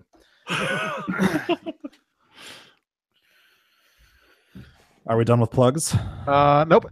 ElkMania. Elks on fire. presents ElkMania 5 on Saturday, September 23rd at the Beverly Salem Elks Lodge in Beverly, Mass. Announced for that show as far a match to crown the Bring your lighter fluid. The true Bay State champion as Derek Simonetti takes on Buddy Romano. It goes down while the flames go up. Follow us on Twitter at Rundown Podcast. Send us an email to rundownwrestling@gmail.com or leave a voicemail on the hotline like Troy and Sal do at 617-863-6967. 61 Rundown 7. Dan, looking at you here. Are you ever going to change that so it doesn't talk about the Seth penalty anymore? Maybe at some point. You're like, so you don't get hit with a Seth penalty because nobody can anymore because they banned that move, even though that move never injured one person, and yet buckle bomb 2 injuries. Just saying. Chocolate titties. What? Like us on Facebook. Tell your parents and your grandparents to like us on Facebook at facebook.com/rundownwrestling. Watch archived episodes at youtube.com/rundownpodcast. And circle me on Google Plus at google.com/plus chocolate titties. If you want to make a monetary donation, go to paypal.me/rundownwrestling. It costs me $10 a month to host this on Podomatic. If you want to help with nipples look like Hershey. Somebody just hit share screen for a moment there. Troy, what is Troy doing? Jesus Christ. Troy just hit share screen. That was fun. That could be very fucking dangerous, Troy. Don't do that again. The only thing I have open is my torrent browser. I believe Jason was trying to say that her nipples look like chocolate kisses, but I'm not, but like Hershey's Kisses, which is an old joke that Kogos Sean made a long time ago. Anyways, check out all the shows on the Questionable Endeavor Network. We've got Shadow Vein, we've got Tooning Japanese, we've got the Raw Attitude Podcast, we've got the Slasher Sanitarium. What's coming up? Maybe. Don't know. I was supposed to record tonight. No. This is much more fun. I have episode 4 of Candle Cove, and I will have episode 5 as soon as I get a chance to record. And I also need to record the next movie, which will be Beetlejuice. Beetlejuice. Also, the PWN Stars, New Blood Rising, and Words of Geekdom. Check out all those on questendnetwork.com. Follow the network on Twitter at questendnetwork, and check us out on the Discord app, DISCORD, discordapp.com, I believe is the website there. Or when was the last time you guys were on the Discord app? Let me check. Looks like it's 2 weeks ago. It's been a few days. I check it when I get notifications.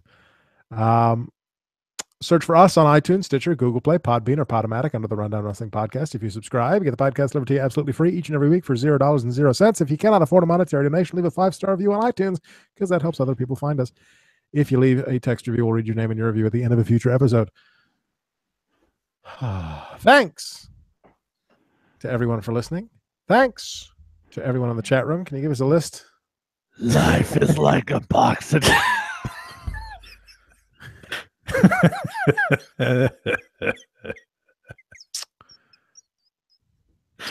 That'll get you bad. I know Sal was in there, I think. Sal was in there. A robot was in there pretending to be a Muslim. Our new friend Dan. Daniel Price. Arthur was in there. Riley. Matt was in there, yeah. My buddy Matt Riley. No Smathers. No Smathers tonight. Thank you, getting him some of those chocolate titties. I don't know what that is. Nobody knows what you're referring to. What? And thank you, Troy. Thank you. Thanks to Ray Williams for the logo. Life is like a box of titties. Speaking of titties, hey Ray, you're gonna get us that new logo or what? What is how's titties a segue to that? It wasn't, but there was no easy way to segue away from titties. Why would you ever want to segue away from titties? I don't know. Maybe you're trying to impress her. By the way, whose titties were that you just showed on YouTube? Oh, that was Serena Deeb with some cum on her. Okay. So for those of you who are listening to this podcast, you really want to check out the live YouTube feed because sometimes Troy shows porn on there. Occasionally he plays copyrighted music and shows porn. See, but they're not going to know because nobody watches this. We have more viewers than NXT does on a weekly basis. But you play music and their algorithm gets you. I have a problem with algorithms lately. So we've noticed. And thanks to I Fight Dragons and I Fight Dragons for the theme song. Next week, it's payback prediction. No, it's backlash predictions. Who is I in that case? What? Who fights the dragons? Yeah. Yeah, isn't there a band?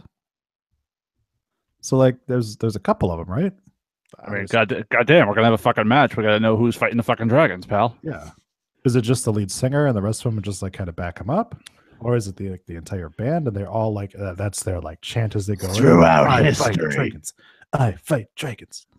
Throughout history, there have been dragons and people who fight them. Next month. And as always, Jacob, good night and good luck. Bree, fashion police yourself. Yeah, fashion police yourself. Win the tag team championships. And nobody, 10 days. Take care, Bulby faces. Chocolate titties. By the way, what happened to see you next Thursday? I thought that was your new thing.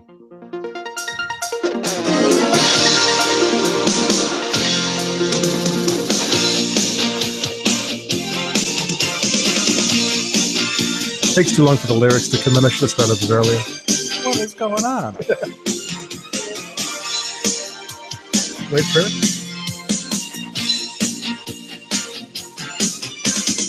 There's no way to make this easy. And I know we've been through some good and troubled times.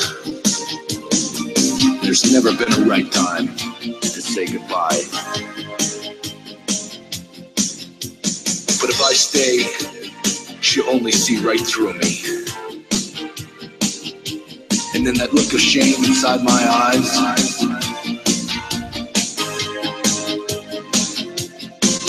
So I'd rather turn away, because things you're gonna say will break her heart and make her cry. There's never been a right time to say goodbye.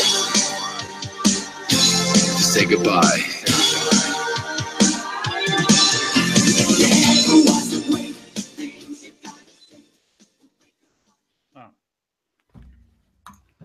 Just about to start getting naked.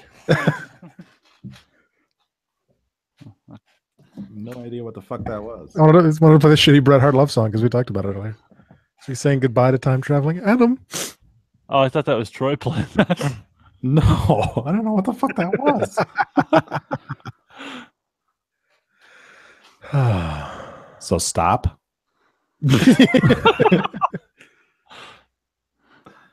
That's from WrestleMania, the album. Nobody knows that but you. That's my fucking show.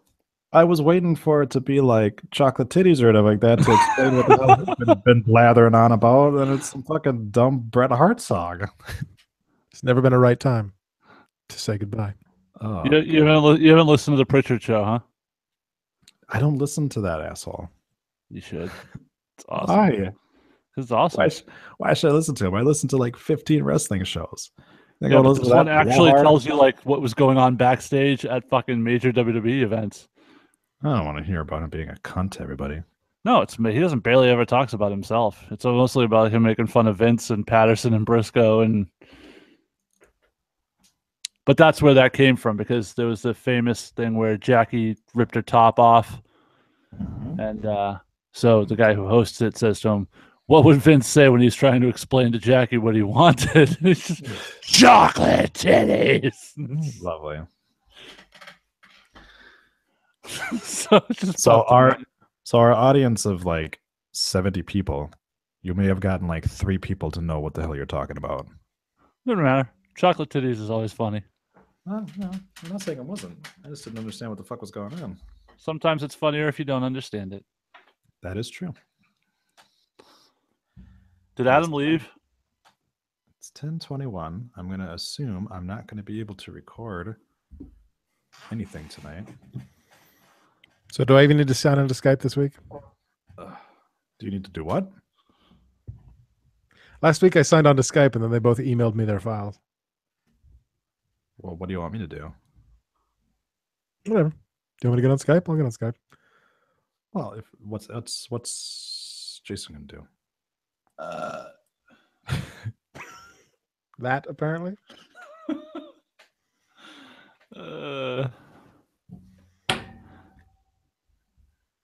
My Skype contacts are getting fuller and fuller the more rundown sit downs I do.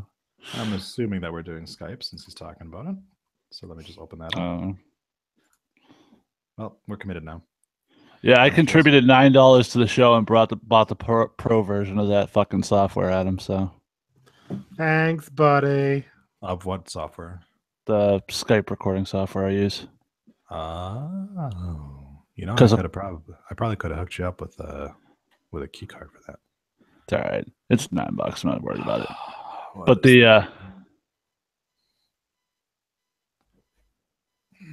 fucking bitch.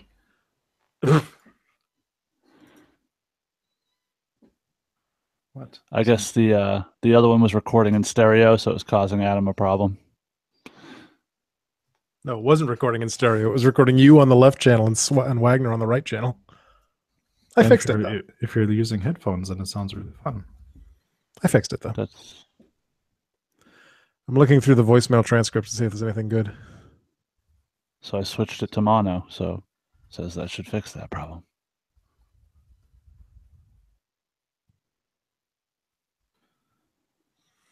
God damn it, trying to make me fucking remember my Skype password. I would assume there's got to be something fun with me, and it normally has some fun with me. Plus, I swore a lot during that. Yeah, I'm going to have to. I've got an episode banked. So I should be okay. I just won't be able to put Beetlejuice up unless I can get it recorded tomorrow. Yeah, I got my next sit down already done and off to Adam. I've got my next one scheduled for next week, so I'll stay one ahead at this rate, which is fine. So why is Skype black now? There's nothing fun except there's just a lot of things that just get weirdly translated. What are you talking about? Hey, it's Troy. I don't want to do this shit, but sell one even though I think you cheated. And so he wants us to fantasy book of a crash, and I would fantasy book this whole fucking card off of the planet because SmackDown is a goddamn dumpster fire. I miss fucking pay-per-view looks garbage. I'm going to follow Moved because I got fucking suspended, all the way suspended. It meaning I cannot make any new account at all. Wood Splitter because the movers are fucking crybabies. The movers are fucking crybabies. So here's my fantasy booking fullback a rush job. So solid, and Naomi and Becky Lynch our take it on two groups, and everyone thinks Becky Lynch is going to heel.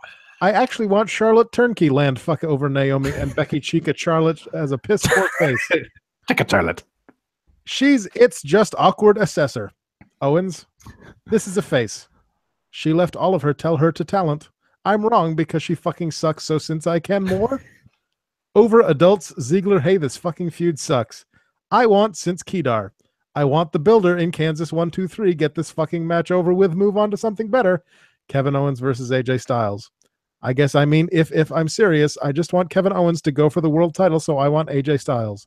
So when the U.S. title and hey, Kevin Owens can go and take the fucking belt away from Randy. Orton, more on that in a couple of seconds. Here the Noodles 10th will be taking on the Force. Here the Noodles 10th will be taking on the Force and Police Fun Breeze, and as much as I'm not a huge fan of the elusive, and fuck you guys for making each other lab while you're supposed to be bad guys. I don't want to see Breeze. I know is the champions unless they're actually named the Fashion Police, so I'm going to say they do so as retain added DIY comes out, runs fucking rough shot over all of them, and we get the Y versus Eagles, and well fucking what Money in the Bank, sir, and the photo match, Mr. Randall. I shouldn't be a big Orton versus the Bomb Squad. I'm going to say Randy Orton by RKO out of left field, and because I wanted to see it coming in a glorified squash match to put the transgender it back in place. So that is for me doing Wednesday Surgeon. Apparently, see ya. Is Surgeon, huh? Yep. Fun. Noodles. I'm not a huge fan of the way that Skype looks now with the black. Maybe I'm just racist. I don't know what you're talking about. Yeah, I have Well, no idea what Skype- you're talking about. Mine doesn't.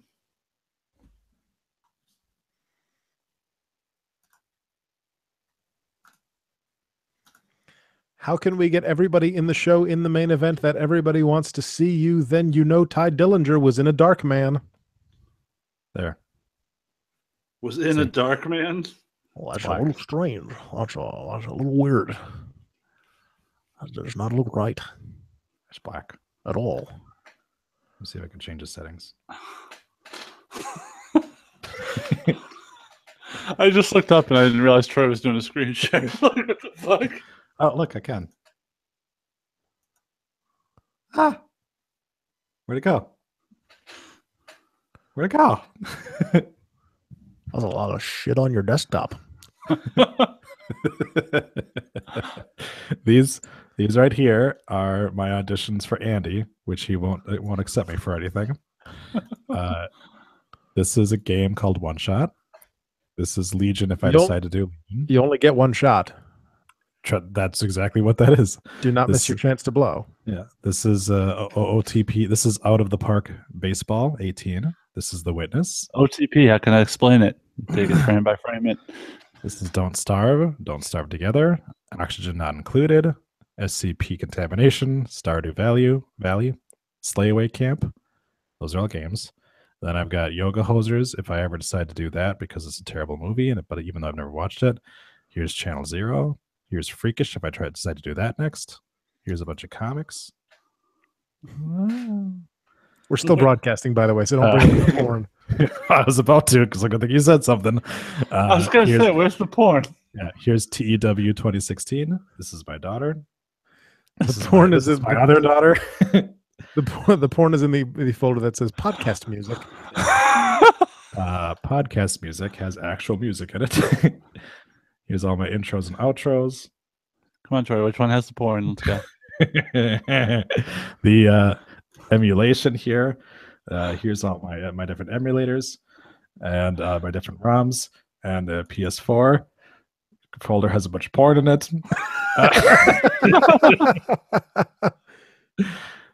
Here's some PDF files for AutoZone receipts. Should have a bunch of porn in them. Here's a couple of different songs. Here's some pictures. Here's a recycling bin. And bye. Goodbye. This folder that says Sesame Street has a bunch of porn in it. All right.